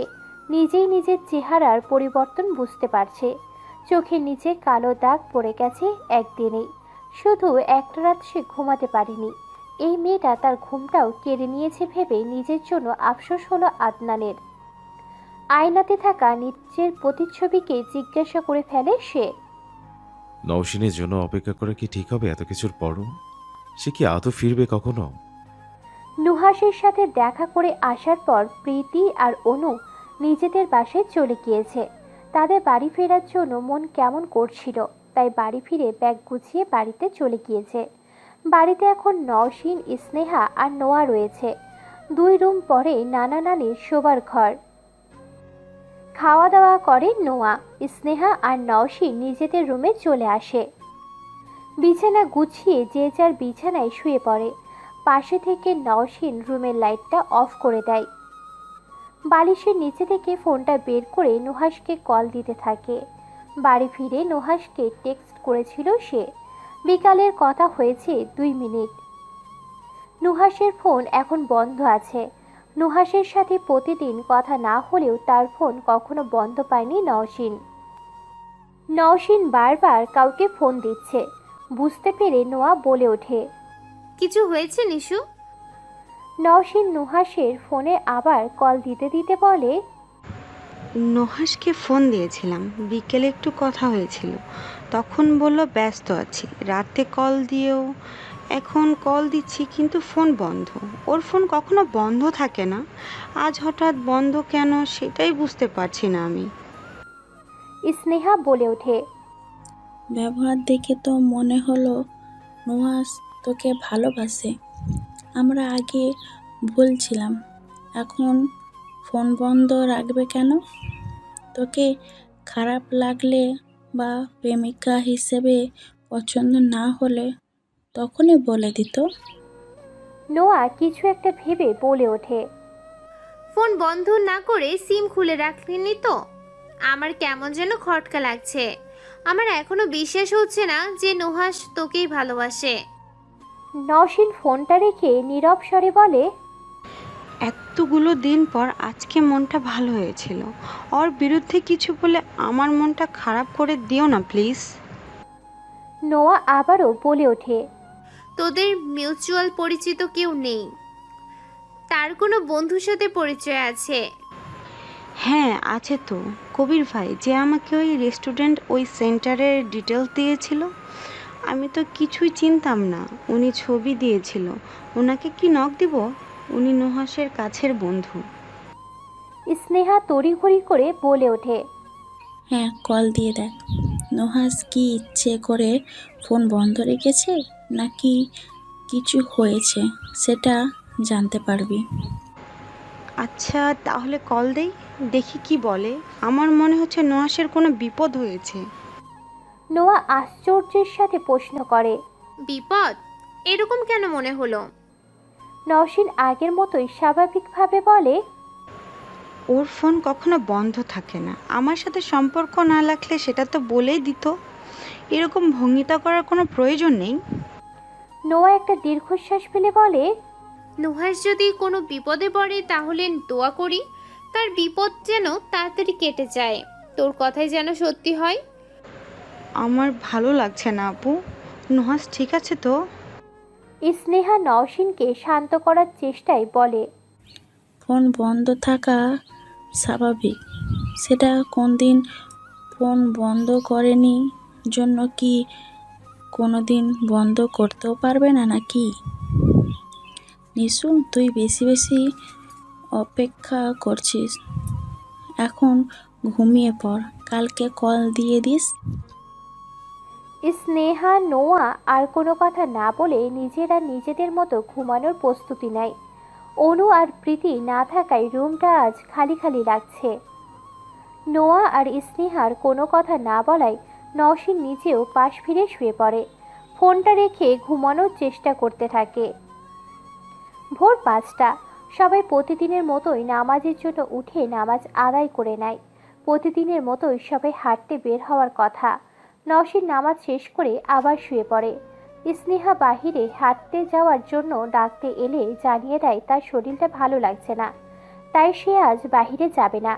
নওশীনকে রেখেই সবাই সকাল সকাল হাঁটতে বেরিয়ে যায়। নওশীন শুয়ে শুয়েই নুহাসের কথা ভাবছিল। এত সকালে ফোন দেওয়া উচিত হবে কি হবে না সেটা ভাবতে থাকে। কোন সিদ্ধান্তে পৌঁছাবে, ফোন দিলে কি হবে সেসব না ভেবে ফোনটা হাতে নিয়ে পুনরায় কল দেয় সে। ফোনের রিং হতেই নওশীনের মুখে হাসি ফুটে যায়, স্বস্তির নিঃশ্বাস ফেলে সে। ফোন অন হয়েছে মানে নুহাস ঠিক আছে, এটা ভেবেই শান্তি পায় নওশীন। 2বার রিং হলেও ওপাশ থেকে নুহাস কল রিসিভ করে না। নওশীন ভাবে নুহাস হয়তো ঘুমাচ্ছে তাই কল রিসিভ করছে না। এখন ঘুম থেকে উঠলেই নামাজটা পড়তে পারবে ভেবে আবার কল দিতেই শুনতে পায় আপনার কাঙ্ক্ষিত নাম্বারটি এই মুহূর্তে সংযোগ দেওয়া সম্ভব হচ্ছে না। একজন কল রিসিভ না করে ফোন বন্ধ করে রেখেছে জন্য তোর কান্নাকাটি কেন করতে হবে নওশীন? তুই কি এখনো ছোট, বুঝিস না কিছু? আমি আগাগোড়া বলেছি ওই ছেলে ভালো না, মুখে মধু নিয়ে কথা বলে। সোজা বাংলা কথায় নুহাস তোকে ঠকিয়েছে, তোর সাথে রিলেশন কন্টিনিউ করতে চায় না, কিভাবে ব্রেকআপ করবে সেটা হয়তো বুঝতে পারছিল না, তাই তোর সাথে যোগাযোগ রাখছে না। নওশীন ভোরবেলা থেকে নুহাসকে কল দিয়ে আর একটা বারের জন্য পায়নি। কি করবে কিছুই বুঝে উঠতে পারছিল না। নোয়া আর স্নেহা বাড়ি ফেরার অপেক্ষা করছিল সে। তারা বাড়ি ফিরে এলে নওশীন ভোরবেলায় ঘটনা খুলে বললে উক্তি কথাটি নোয়া বলে নওশীনকে পরিস্থিতি বোঝানোর চেষ্টা করে। স্নেহা শুধু নওশীনকে চুপ করতে বলে যাচ্ছে। কান্নার শব্দ বাহিরে গেলে নানা নানি চলে আসবে, আর তারা চলে আসলে বড়সড় আকারের একটা ঝামেলা হয়ে যাবে। নোয়া নিজের বিছানা ছেড়ে নওশীনের পাশে এসে বসে, মাথায় হাত বুলিয়ে দিয়ে নিজের বুকে জড়িয়ে নেয়। কি হচ্ছে সেটা সে নিজেও জানে না, শুধু জানে নওশীনকে ভেঙে পড়তে দেওয়া যাবে না। মেয়েটা ভেঙে পড়লে যে এবার আর উঠে দাঁড়াতে পারবে না, একেবারে নিঃস্ব হয়ে যাবে এবার। নওশীন মাথা তুলে নিজের চোখের পানি মুছে ফুপিয়ে ফুপিয়ে বলে ওঠে, আপু আমার সাথে কি এবারও ভুল হবে? আমি ঠকে যাব। নুহাস আমাকে ঠকাবে, কিসে কমতি ছিল আমার বলো আপু? নোয়া কিছু বলার আগেই স্নেহা বলে ওঠে, আমার মনে হচ্ছে তোমরা একটু বেশি ভাবছো। এখানে কি হয়েছে সেটা আমরা কেউ জানি না। আর এই যে নওশীন কল রিসিভ করেনি তো ফোন বন্ধ হয়ে গিয়েছে, হতে পারে না এমন? নোয়া বসা থেকে উঠে দাঁড়িয়ে পায়চারি করতে থাকে। কিছুক্ষণ চুপ করে কিছু একটা ভেবে বলে, নওশীন, নুহাসের বন্ধুর নাম কি যেন বলেছিলি? কবির। হ্যাঁ, কবিরকে একবার বল, কল দে। বিষয়টা আমার কাছে গোলমেলে লাগছে। 2 বছর আগে ঘটে যাওয়া ঘটনার কথা মনে পড়েছে আবার। জানি না তোর সাথে কি হচ্ছে রে বাবা, যা হবে। নোয়ার কথা শুনে সন্দিগ্ধ চোখে তাকায় নওশীন। থেমে থেমে জিজ্ঞাসা করে, কি মনে হচ্ছে আপু, আমাকে বলো প্লিজ। স্নেহা নওশীনের ফোনটা নিয়ে নওশীনের হাতে ধরিয়ে দিয়ে বলে, ভাবাভাবি বন্ধ করে তুই কল দে। ওনার কাছেই জানতে পারবি কি হয়েছে বা হয়েছে। নোয়া বলে ওঠে, জানি না তোর সাথে কি হচ্ছে বা হবে। কি হচ্ছে সেটা জানার মাধ্যম তো আছে, চিন্তা করছিস কেন? ফোন লাগা জলদি। নওশীন ওড়না দিয়ে চোখ মুখ মুছে একটু স্বাভাবিক হওয়ার চেষ্টা করে। নুহাসের বন্ধু কবিরের ফোনে কল দেয়। প্রথমবার রিং হয়ে কেটে গেলে নোয়া আবার কল দিতে বলে। নোয়ার কথা শুনে নওশীন আবার কল করে। দ্বিতীয়বার কল রিসিভ হয়। নওশীন সালাম দিতে ওপাশ থেকে ঘুম জড়ানো গলায় সালামের জবাব আসে। নওশীন মলিন মুখে বলে, ভাইয়া, এত সকালে আপনাকে কল করা উচিত হয়নি, কিন্তু কল না করেও উপায় পাচ্ছিলাম না। আমি নওশীন, আমাকে চিনেছেন? নওশীনের পরিচয় পেয়ে ওপাশে থাকা ব্যক্তি তড়িৎ গতিতে শোয়া থেকে উঠে বসে। চোখ ডুলে স্ক্রিনে থাকা সেভ করা নাম্বারটি দেখে নেয়। চকিতে বলে, হ্যাঁ আপু বলো। নওশীন স্নেহা আর নোয়ার দিকে একবার করে তাকিয়ে চোখ ফিরিয়ে নিয়ে বলে, ভাইয়া, নুহাস ঠিক আছে? ওর কোনো বিপদ হয়নি তো? আমি ওকে ফোনে পাচ্ছি না। গতকাল দেখা হয়েছিল, তখন তো ভালোই ছিল। বাসায় আসার সময় গাড়ি ছাড়া অবধি স্টেশনে দাঁড়িয়েছিল। বাসায় ফেরার বিকেলে কথা হয়েছিল। ব্যস্ত ছিল, সেজন্য রাতে কথা বলবে বলেছিল। রাতে ওকে ফোনে পাইনি, ফোন বন্ধ। সকালে 2 বার রিং হলেও পরে আবার ফোন বন্ধ। আমি তো কিছুই বুঝতে পারছি না ভাইয়া। কবির একটা দীর্ঘশ্বাস ফেলে। তাকে চুপ থাকতে দেখে নওশীন কিছু একটা বুঝতে পেরে বলে, ভাইয়া, আমি সব কিছু শুনতে প্রস্তুত, আপনি আমাকে বলতে পারেন। নওশীনের জন্য কবিরের খারাপ লাগা শুরু হয়েছে। কিছু লুকাতেও ইচ্ছে করছে না তার। সত্যিটা বলতেও মন সায় দিচ্ছে না। তবুও নিজেকে শক্ত করে বলে ওঠে, কি যে বলি আপু, আপনাকে সত্যিটা বলার সাহস আমার হচ্ছে না। বলেন ভাইয়া। কবির কিছুক্ষণ চুপ করে থেকে সত্যিটা বলবে বলে সিদ্ধান্ত নেয়। নওশীন আর একবার জিজ্ঞাসা করতেই বলে, রাতে নুহাসের কাজিনের সাথে বিয়ে হয়েছে। ও একবার বলেছিল ওর কাজিন ওকে পছন্দ করে। নিজের কথা কখনো বলেনি। আমার মনে হয় ওদের সম্পর্ক ছিল। ফোনটা হাত থেকে ধপ করে মেঝেতে পড়ে যায়। নিশ্চুপ হয়ে যায় নওশীন। চোখ দিয়ে পানি গড়িয়ে পড়তে থাকে। ফোনের ওপাশ থেকে কবির হ্যালো হ্যালো করে যাচ্ছে। কলটা লাউড স্পিকার করা ছিল। নোয়া আর স্নেহা দুজন মিলে দুপাশ থেকে জড়িয়ে ধরে। নওশীন নিজের 2 হাত দিয়ে চোখ চেপে ধরে নিজের শরীরের সমস্ত শক্তি দিয়ে জোরে একটা চিৎকার দিয়ে কান্না করে ওঠে। দুপুর 3টে। নওশীন মন খারাপ করে জানালার পাশে বসে আছে। চোখ দিয়ে অনবরত পানি ঝরছে। চোখের রং লাল হয়ে গেছে, ফুলেও গেছে খানিকটা। নুহাসের এমন একটা কাজের পর সে নিজেকে কোনোভাবে সামলে উঠতে পারছে না। সকালে খাওয়া দাওয়া করেনি। দুপুরের খাওয়ার জন্য নোয়া ডাকতে এলেও খেতে যায়নি। নোয়া নিজেই খাওয়া দাওয়া শেষ করে প্লেটে নওশীনের জন্য খাবার এনেছিল। জোর করে 2-3 লোকমা নিজের হাতে তুলে খাইয়ে দিয়েছে। সকাল থেকে নওশীন একভাবে জানালার পাশে বসে আছে। কি করবে না করবে কিছুই ভাবতে পারছে না। নোয়া তাকে বারবার বুঝিয়েছে এখন কোনোভাবেই ভেঙে পড়া যাবে না। নোয়া আরও বলেছে তার এখন আদনানের বিষয় ভাবা উচিত। কোনো মানুষ নিজের চেয়ে অন্য কাউকে বেশি ভালোবাসতে পারে না, তাই নওশিনের উচিত যা হয়েছে তা ভুলে গিয়ে আদনানের বিষয় ভাবা। রুমে তিনজনই ছিল। স্নেহা ঘুমাচ্ছিল, নোয়া শুয়ে শুয়ে ফোন দিচ্ছিল। নওশিন জানালার পাশ থেকে উঠে নোয়ার কাছে যায়। নওশিনকে দেখে নোয়া মুচকি হেসে বলে, আয় এদিকে আমার কাছে বস। নওশিনের চোখ গাল মুছে দিতে দিতে আবার বলে, দেখেছিস একটাবার নিজেকে? এই এক বেলায় নিজের কি অবস্থা করেছিস? আল্লাহ, আর কতবার তোকে বলবো ওই ছেলে তোর জন্য সঠিক ছিল না? নওশিন নোয়ার কথায় উত্তর না দিয়ে বলে, আপু, আদনান স্যারের নাম্বার পাওয়া যাবে? নানা ভাইয়ের কাছে কি ওনার নাম্বার আছে? নওশিনের কথায় নোয়ার মুখে হাসি উঠে যায়। সে বলে, তুই ওনার সাথে কথা বলবি, তুই এখানে বস। আমি এখনই নানা ভাইয়ের কাছে থেকে নম্বর এনে দিচ্ছি। না না, আমাকে কষ্ট করে এনে দিতে হবে না, আমি নিজেই যাচ্ছি। নানা ভাই তোকে এই অবস্থায় দেখলে কষ্ট পাবে। নানা ভাই জানে, দেখেছে আমাকে?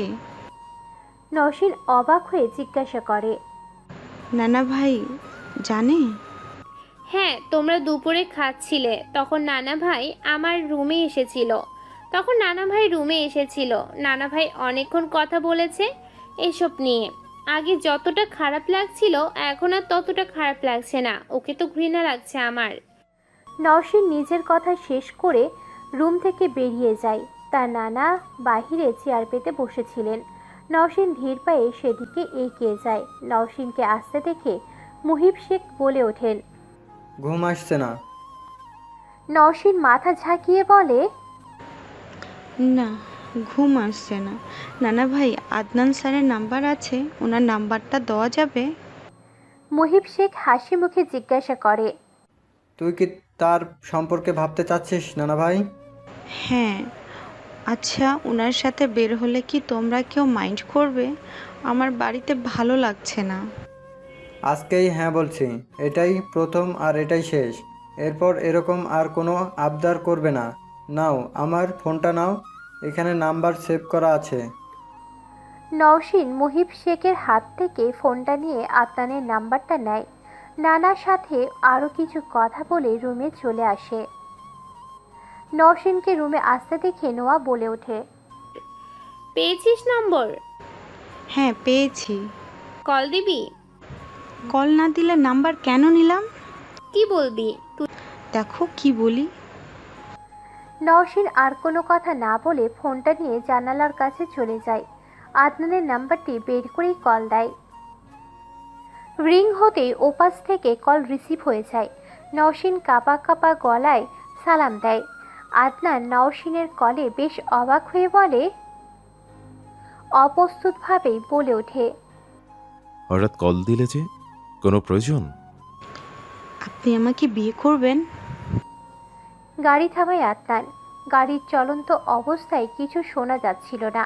ফোন বেজে ওঠায় স্ক্রিনে নওশিনের নাম্বার দেখে রিসিভ করেছিল সে। ফোনটা কানে নিয়ে বলে, কিছু বললে? নওশিন কিছুক্ষণ চুপ থেকে বলে ওঠে, আমাকে বিয়ে খেতে নিয়ে যাবেন? আমার যেতেই হবে। কার বিয়ে? চলুন, আপনি আমার সাথে গেলেই দেখতে পাবেন। আপনি রেডি? 10 মিনিট লাগবে। আপনি কোথায়? বাড়ি গিয়েছিলাম, এখানেই ফিরছি। আপনাদের বাড়ির ওখানে যেয়ে 5-7 মিনিট লাগবে। ঠিক আছে স্যার, বাসায় আসুন। নওশিন কল কেটে দিয়ে রেডি হতে শুরু করলো। নোয়া বসে বসে নওশিনের কাণ্ড দেখছে। মনে মনে এটাই ভয় পাচ্ছে বিয়ের বাড়ি গিয়ে কোনো ঝামেলা যেন না বাঁধায়। নওশিনের তৈরি হওয়া শেষ হলে নোয়া এসে বলে, তুই কি নুহাসের বাড়িতে যাচ্ছিস? বুঝতে পারোনি? এটা নিম্ন মানসিকতার পরিচয়। তার ইচ্ছে হয়েছে, বিয়ে করেছে, তুই কেন সেখানে যাবি? তাও আবার আদনান সাহেবকে নিয়ে। উনি একজন মান্যগণ্য ব্যক্তি। শিক্ষা তো আমি দেবই, চিন্তা করতে হবে না তোমার। আমি সিনক্লেট করব না, ওটুকু জ্ঞান আমার আছে। তবু আমার মনে হয় এসব না করাই ভালো। জীবনে অনেক কিছুর সম্মুখীন হতে হবে, সব কিছুর মোকাবিলা না করে কিছু ছেড়েও দিতে হয় ভালো থাকতে। আমি পারছি না আপু, থাকো, আসছি। নওশীন রুম থেকে বের হয়ে বাহিরের দিকে আসে। আশেপাশে তাকিয়ে দেখে কিন্তু আদনান বাড়ির ভিতরে নেই, তার মানে সে বাড়িতে আসেনি। নওশীন সামনের দিকে এগোতে থাকে। বাড়ি থেকে বের হয়ে সামনে এসে দেখে তার নানা মহিব শেখ ছোট্ট বাগানটা পরিষ্কার করছেন। নানাকে বলে বিদায় নিয়ে বের হয়ে আসে সে। বের হতেই দেখে আদনান গাড়ি নিয়ে বাহিরে অপেক্ষা করছে। বাড়িতে না প্রবেশ করার বিষয়টা নওশীনের কাছে একটু কেমন যেন লাগলো। নওশীনকে এগিয়ে আসতে দেখে আদনান বেরিয়ে এসে গাড়ির দরজা খুলে দেয়। গাড়িতে উঠতে উঠতে নওশীন বলে, এখানে অপেক্ষা করছিলেন কেন? আমি তো বলছিলাম ভেতরে যেতে। সমস্যা নেই, বাড়ি না গেলেও বাড়ির সামনেই তো ছিলাম। আদনান গিয়ে গাড়িতে উঠে বসে। গাড়ি ধীরে ধীরে চলা শুরু করে। সামনের দিকে মনোযোগী দিয়ে বলে, কোথায় যেতে হবে? আমাকে কিছু বলনি তুমি। নওশীন জায়গার নাম বলতেই আদনানের বুকের ভিতরটা মোচড় দিয়ে ওঠে। সেখানেই তো আদনান নওশীনকে একটা ছেলের সাথে রেখেছিল। একটা দীর্ঘশ্বাস ফেলে সে। আদনানকে চুপ থাকতে দেখে নওশীন বলে ওঠে, চুপ করে আছেন কেন আজ? শরীর ভালো? দেখে কি মনে হচ্ছে? আমি তো সাইকোলজি ভালো পারি না, মানুষ পরিবেক্ষণ করেও বলতে পারি না সে কেমন আছে। আমি ভালো আছি। দেখি মনে হচ্ছে আপনার মন খারাপ। আমরা কার বিয়ে খেতে যাচ্ছি? বিয়ে খেতে যাচ্ছি বলতে বর বউকে শুভেচ্ছা জানাতে যাচ্ছি। একা? না, আপনি যাচ্ছেন আমার সাথে। আমি কোন পরিচয়ে যাচ্ছি? এসব আপনার ভাবতে হবে না, আপনি ড্রাইভ করুন। আদনান আর কিছু বলে না, চুপচাপ গাড়ি চালাতে থাকে। স্টেশনে পৌঁছাতে খুব একটা সময় লাগে না তাদের। স্টেশনে এসে পৌঁছাতে স্টেশনের আশেপাশে এগিয়ে যেতে বলে নওশীন, কারণ সে যতটুকু জানে নুহাসের বাড়ি এই দিকেই হওয়ার কথা। সামনে একটা ব্রিজ পড়লে সেটা পার হয়ে একটা লোককে দেখে নওশীন আদনানকে গাড়ি থামাতে বলে। আদনানও দেরি না করে গাড়ি থামায়। নওশীন আদনানকে জিজ্ঞাসা করতে বললে আশেপাশে কোনো বাড়িতে বিয়ে হচ্ছে কিনা। নওশীনের কথায় আদনান এবার বেশ অবাক হয়। আগে কাউকে কিছু জিজ্ঞাসা না করে নওশীনকে বলে, আশেপাশের কোন বাড়িতে বিয়ে হচ্ছে কিনা সেটা আমি জিজ্ঞেস করতে কেন যাব? তুমি কোন বাড়িতে বিয়ে খেতে এসেছ, সরি বর বউকে শুভেচ্ছা জানাতে এসেছ, আমাকে ক্লিয়ার করে এখনই বলো। নওশীন একটা দীর্ঘশ্বাস ফেলে বলে। আদনান যেন এবার আকাশ থেকে পড়ে। নওশীনের দিকে সে এতক্ষণ ভালোভাবে দেখেনি। এতক্ষণে বুঝতে পারল নওশীনের চোখ কিছুটা ফুলে গিয়েছে। আদনান বুঝতে পারে নওশীন খুব কান্নাকাটি করেছে। আদনান বিষয়টা ভালোভাবে জানতে নওশীনকে বলে, আপনার প্রেমিক আপনাকে ঠকিয়ে অন্য কাউকে বিয়ে করেছে। একজন নারীর এত গভীর ভালোবাসা ভুলে সেই পুরুষ অন্য কাউকে কিভাবে বিয়ে করে নিতে পারল? নওশীন ঠোঁটে মিথ্যা মুচকি হাসি ফুটিয়ে বলে, পারল তো, খুব ভালোভাবেই পারল। পুরুষ হয়তো জানে না যে নারী যেমন ভালোবাসতে পারে নারী তেমন ঘৃণাও করতে পারে। কোনো পুরুষের প্রতি তখন সেটা ভালোবাসার চেয়েও বেশি বড় আকার ধারণ করে। নওশীন কিছুক্ষণ চুপ থেকে আবার বলে ওঠে, ওই লোক তো চলে গেল। আপনি প্লিজ একটু বের হয়ে কাউকে জিজ্ঞাসা করেন না আশেপাশে কোনো বাড়িতে বিয়ে হচ্ছে কি না। আমি আসলে বাড়ি চিনি না, তবে এই এরিয়াতেই যে বাড়ি সেটা আমি নিশ্চিত। এখন বলো তো, তুমি বাড়িতে গিয়ে এখন কি করবে?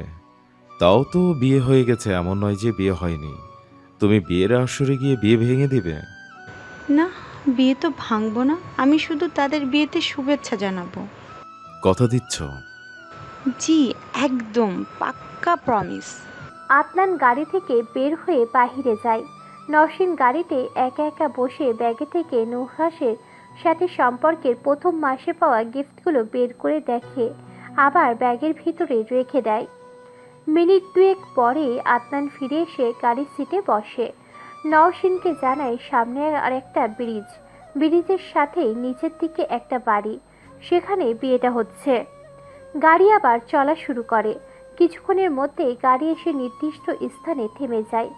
আদনান নওশীনকে গাড়ি থেকে নামতে বলে। সে নিজে বুঝতে পারছে নওশীনকে তার ইচ্ছাতে এসব করতে দেওয়া উচিত হচ্ছে না, তবুও কোনোভাবে মনে হচ্ছে কিছু সময় অন্যরকম কিছু করে মানসিক শান্তি পাওয়া গেলে হয়তো সেটা করা উচিত।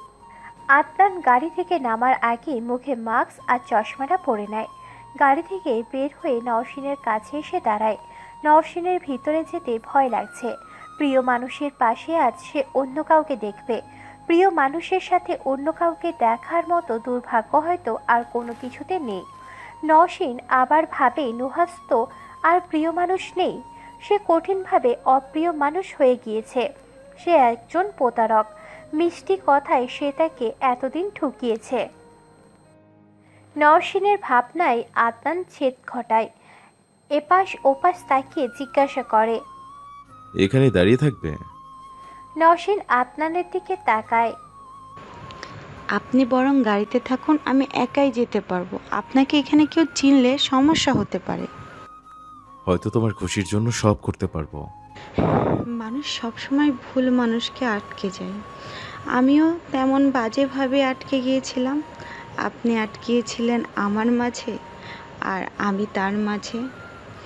আমরা দুজনেই পরিস্থিতির শিকার। হয়তো, তবে আমার ভাগ্য হয়তো আপনার মতো হবে না। আপনি নিশ্চয়ই আপনার প্রাক্তনের মতো অন্য কাউকে বিয়ে করে নেবেন না।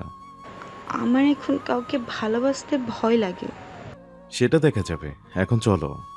নওশিন সেখানে দাঁড়িয়ে একটা দীর্ঘশ্বাস ফেলে। আদনান নওশিনের অবস্থা বুঝতে পারে। মুচকি হেসে বলে, ভেতরে যেতে ভয় লাগছে? আরে আমরা তো জাস্ট নতুন বরবউকে দেখতে যাচ্ছি, ওখানে গিয়ে মন খারাপ করে একদম চলবে না। নওশিন মাথা ঝাঁকিয়ে সম্মতি জানায়। আদনান এবার নিজের নওশিনের দিকে হাত বাড়িয়ে দেয়। রাস্তা থেকে বাড়ি পর্যন্ত পথটা একটু ঢালু বিধায় নওশিনকে সাহায্য করতেই হাত বাড়ায় আদনান। নওশিন আদনানকে বলে, জীবনে কত খারাপ সময় পার করেছি, আর এটুকু রাস্তা পার করতে পারবো না? চলুন তো। আদনানও আর কিছু বলে না, নওশিনকেই আগে আগে যেতে বলে। নওশিন রওনা দিলে সেও পিছন পিছন যায়। বাড়িতে জমজমাট আয়োজন। বাড়িটাও বিশাল আকারের। গ্রামের বড় বাড়ি যেমন হয় এই বাড়িটাও তার অনথা নয়। বাড়ির আনাচে কানাচেও লোকের লোকারণ্য। বিয়েতে যাতে দাওয়াত করা হয়েছে তারা খাওয়া দাওয়া শেষ করে বের হচ্ছে। একপাশে ছোট্ট একটা জায়গা সাজানো, সেখানে ফাঁক ফোকর দিয়ে নতুন বউকে কিছুটা দেখা যাচ্ছে, কিন্তু পাশে বর নেই। বইয়ের আশেপাশে কিছু পিচ্ছি আর দুইটা 15-16 বছর বয়সী মেয়ে বসে আছে বউকে সঙ্গ দিতে। আশেপাশে তেমন কাউকে না দেখে নওশিন বইয়ের দিকেই এগোতে থাকে। মাঝপথে আদনানের কল এলে আদনান ফোনটা বের করে দেখে তার মা কল দিয়েছে। নওশিন আদনানের দিকে তাকাতেই আদনানও নওশিনের দিকে তাকায়। নওশিন কথা বলে আসতে বলে। আদনান তাকে জানায় সে 2 মিনিটের মধ্যে আসছে। নওশিনও মুচকি হেসে সম্মতি দেয়। নওশিন বইয়ের কাছাকাছি যেতেই যেন তার বুকটা ভারী হয়ে আসতে শুরু করে। নিজের ভরটাও যেন বেড়েছে, পা ঠিক মতো চলছে না। নিজের মন শক্ত করে একটা শ্বাস ফেলে বইয়ের দিকে এগিয়ে যায়। নওশিন নতুন বইয়ের পাশে একটা চেয়ার টেনে বসেই সালাম দেয়। নতুন বউ সালামের জবাব দিতেই নওশিন বলে ওঠে, কেমন আছেন? নতুন বউ মুচকি হেসে জবাব দেয়, জি আলহামদুলিল্লাহ ভালো আছি। আপনি? জি ভালো। আমাকে চিনলেন না তাই তো? না না, আসলে চিনতে পারিনি। আমি নুহাসের বান্ধবী। ও আচ্ছা। তা সে কোথায়? দেখছি না যে। ও একটু ভিতরে গেল, বললো কি যেন দরকার। আপনি এখন এসেছেন? খাওয়া দাওয়া হয়েছে? ওসব নিয়ে আপনাকে ভাবতে হবে না। নওশিন ব্যাগ থেকে গিফটগুলো বের করে নতুন বইয়ের হাতে দেয়, জানায় এগুলো তার জন্য আনা হয়েছে। দুজনের মধ্যে কথাবার্তা চলতে থাকে। নওশিন কথার মাঝে নতুন বইয়ের দিকে এক পলক চেয়ে থাকে আর ভাবে ওই মানুষটা না ঠকালে হয়তো এই জায়গায় সে থাকতে পারত। নুহাস বাড়ির ভিতর থেকে বেরিয়ে আসতেই নতুন বইয়ের পাশে নওশিনকে দেখে সেখানেই থেমে যায়। চোখ বড় বড় করে সেদিকে তাকিয়ে আছে। এখনই যে চোখ দুটো শ্বেতমণ্ডল কোটর থেকে বেরিয়ে আসবে। নওশিন ডান পাশে তাকাতেই নুহাসকে দেখতে পায়। বুকের ব্যথাটা যেন প্রকোপ আকার ধারণ করে। বুকের ব্যথাকে পাত্তা না দিয়ে মুচকি এসে নুহাসকে উদ্দেশ্য করে বলে, আরে নতুন বর যে, অভিনন্দন অভিনেতা। নওশিনের দিকে ভুরুকুচকে তাকায় নতুন বউ। ঐশী নওশীন তখনও নুহাসের দিকে তাকিয়ে আছে। নুহাস ধীর পায়ে এগিয়ে আসে তাদের দিকে। আশেপাশে থাকা সব পিচ্চি বাচ্চাকে অন্যদিকে পাঠিয়ে দিল। সেখানে থাকা 15-16 বছরের মেয়ে দুটোকে বলে ঐশীকে সেখান থেকে নিয়ে যেতে, কিন্তু ঐশীকে বিষয়টাকে নাকচ করে দেয়, জানায় সে এখান থেকে যাবে না। কি হচ্ছে এখানে সেটা তার জানা দরকার। মেয়ে দুটো এবার নুহাসের ইশারা পেয়ে চলে যায়। ঐশী এক পর্যায়ে নুহাসকে বলে ওঠে, আপুটা তোমাকে অভিনেতা কেন বলল? আর এখন ওনার সাথে কথা বলতে আমাকে ভিতরে যেতে বলছো কেন? কি চলছে এখানে?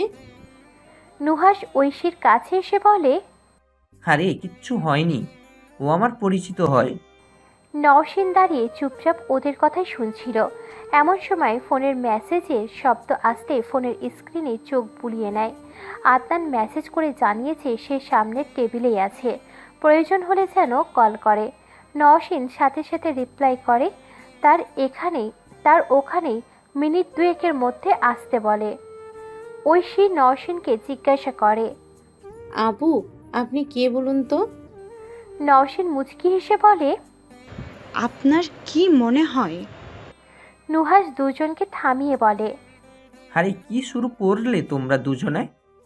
নওশীন মাথা চুলকাতে চুলকাতে বলে, আমি কি কিছু বলেছি নুহাস?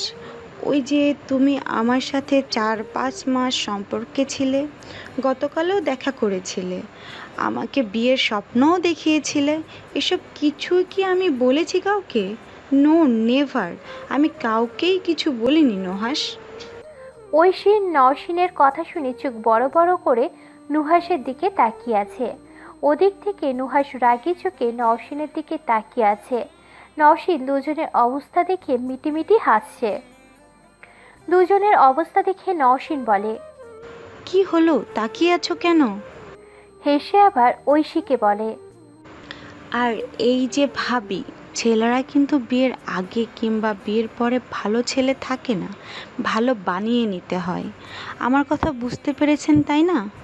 দেখি বুদ্ধিমতী মনে হচ্ছে, আমার কথা হয়তো বুঝতে পেরেছেন। আদনান এসে তিনজনের পাশে দাঁড়ায়।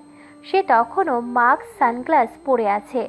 নওশীন নুহাস এবং ঐশীকে উদ্দেশ্য করে আদনানকে দেখিয়ে বলে, পরিচয় করে দেই, উনি আমার হবু বর, উনি পেশায় একজন ইয়নো। নুহাসের দিকে তাকিয়ে তাচ্ছিল্যের হাসি হেসে বলে, খুব একটা ঠকাতে পারলে না, তোমার চাইতে শতগুণ একজন ভালো মানুষ পেতে চেয়েছি আমি। আল্লাহর কাছে হাজার হাজার শুক্রিয়া, উনি তোমার মতন ছেলেকে আমার কপালে রেখেননি। তারা সবাই বিয়ে বাড়ির মানুষদের থেকে একটু দূরে থাকায় কেউ বুঝে উঠতে পারেনি এখানে কি হচ্ছে। নুহাসের অবস্থা দেখে নওশীনের যেন এবার শান্তি শান্তি লাগছে। সে নিজেই মনে মনে বলতে থাকে, নুহাস, মেয়েদের তুমি এখনো চিনে উঠতে পারোনি। মেয়েরা যেমন ভালোবাসতে পারে সেরকম ঘৃণাও করতে পারে। মেয়েদের ঘৃণা এতটা তীব্র হয় যে তোমার মতো পুরুষরা সেই ঘৃণার ভস্য হয়ে যাবে। আমাকে না ভালোবাসলে আমাকে বলে দিতে পারতে, আমি চলে যেতাম, একটা বাড়ির জন্য তোমার দিকে ফিরে তাকাতাম না। এই যে আমি আজ তোমার পাশে অন্য একটা মেয়েকে দেখছি, আমার একটুও খারাপ লাগছে না, কষ্ট হচ্ছে না। ওই যে কথাই বলে না, মন থেকে একবার উঠে গেলে কারোর পাশে শুয়ে থাকলে যাবে আসবে না, সেরকম হচ্ছে আমার। আমি এখন খুশি, তোমার মতো ছেলেকে আর আমাকে ভালোবাসতে হবে না। তুমিও এখন একটু বোঝো মনের বিরুদ্ধে কিছু ঘটলে ঠিক কেমন লাগে। নওশীন একটা দীর্ঘশ্বাস ফেলে আদনানকে বলে, চলুন, আমার এখানকার কাজ শেষ। চলো। নওশীন আর আদনান চলে যেতে থাকে। নওশীনের হঠাৎ কিছু মনে পড়তেই পেছনে ঘুরে তাকায়।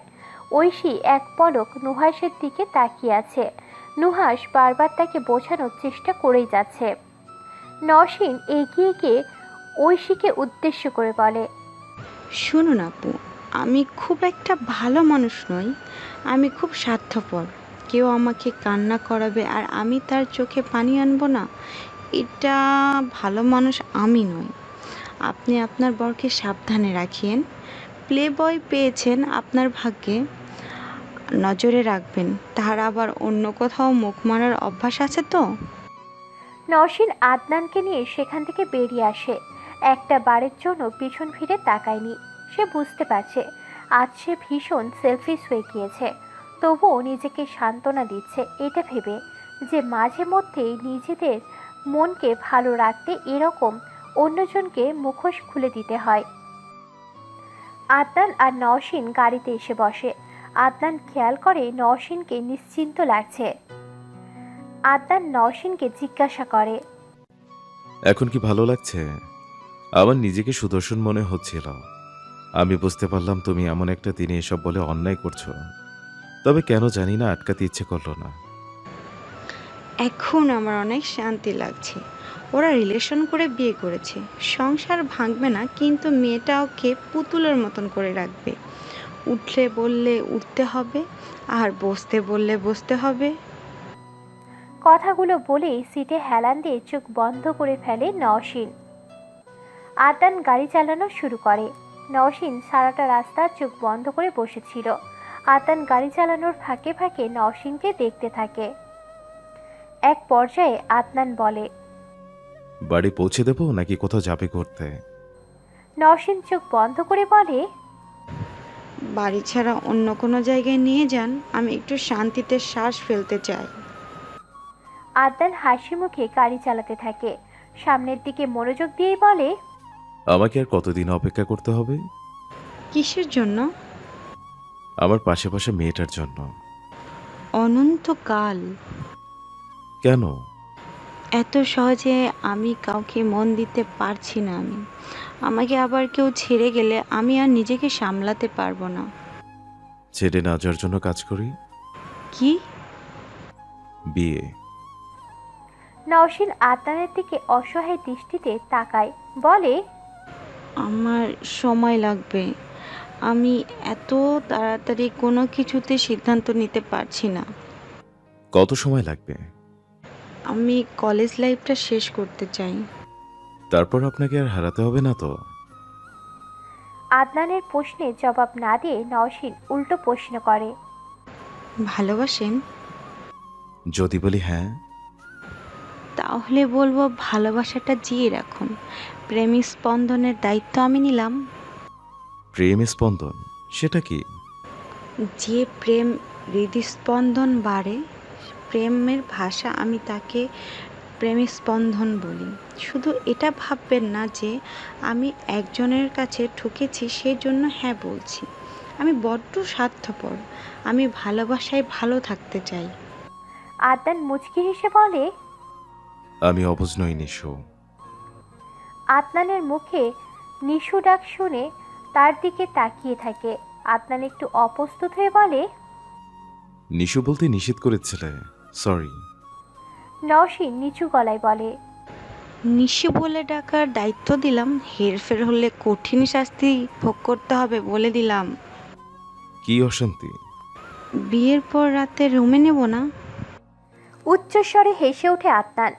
আদনানের হাসি দেখে নওশীনও মুচকি হাসে। আদনান সেটা খেয়াল করে বলে ওঠে। নওশীন হেসে বলে, প্রেমের স্পন্দন। আদনান নওশীনের দিকে তাকিয়ে সম্মতিসূচক মাথা নাড়ায়। নওশীন নড়ে চড়ে বসে, বলে ওঠে, আপনার গাড়িতে গান চলছে না কেন? দেওয়া হয়নি তাই। গান চালান জলদি। কোন গান বলো তুমি? এই পথ যদি না শেষ হয় তবে কেমন হতো তুমি বলো তো। তোমার গান গাওয়া মন্দ হচ্ছিল না কিন্তু। বলে গান জুড়ে দেয় আদনান। দুজনের চোখে চোখ পড়তে মুচকি হেসে ফেলে। নওশীনও গানের সাথে সাথে তাল মিলিয়ে গেয়ে ওঠে, এই পথ যদি না শেষ হয় তবে কেমন হতো তুমি বলো তো।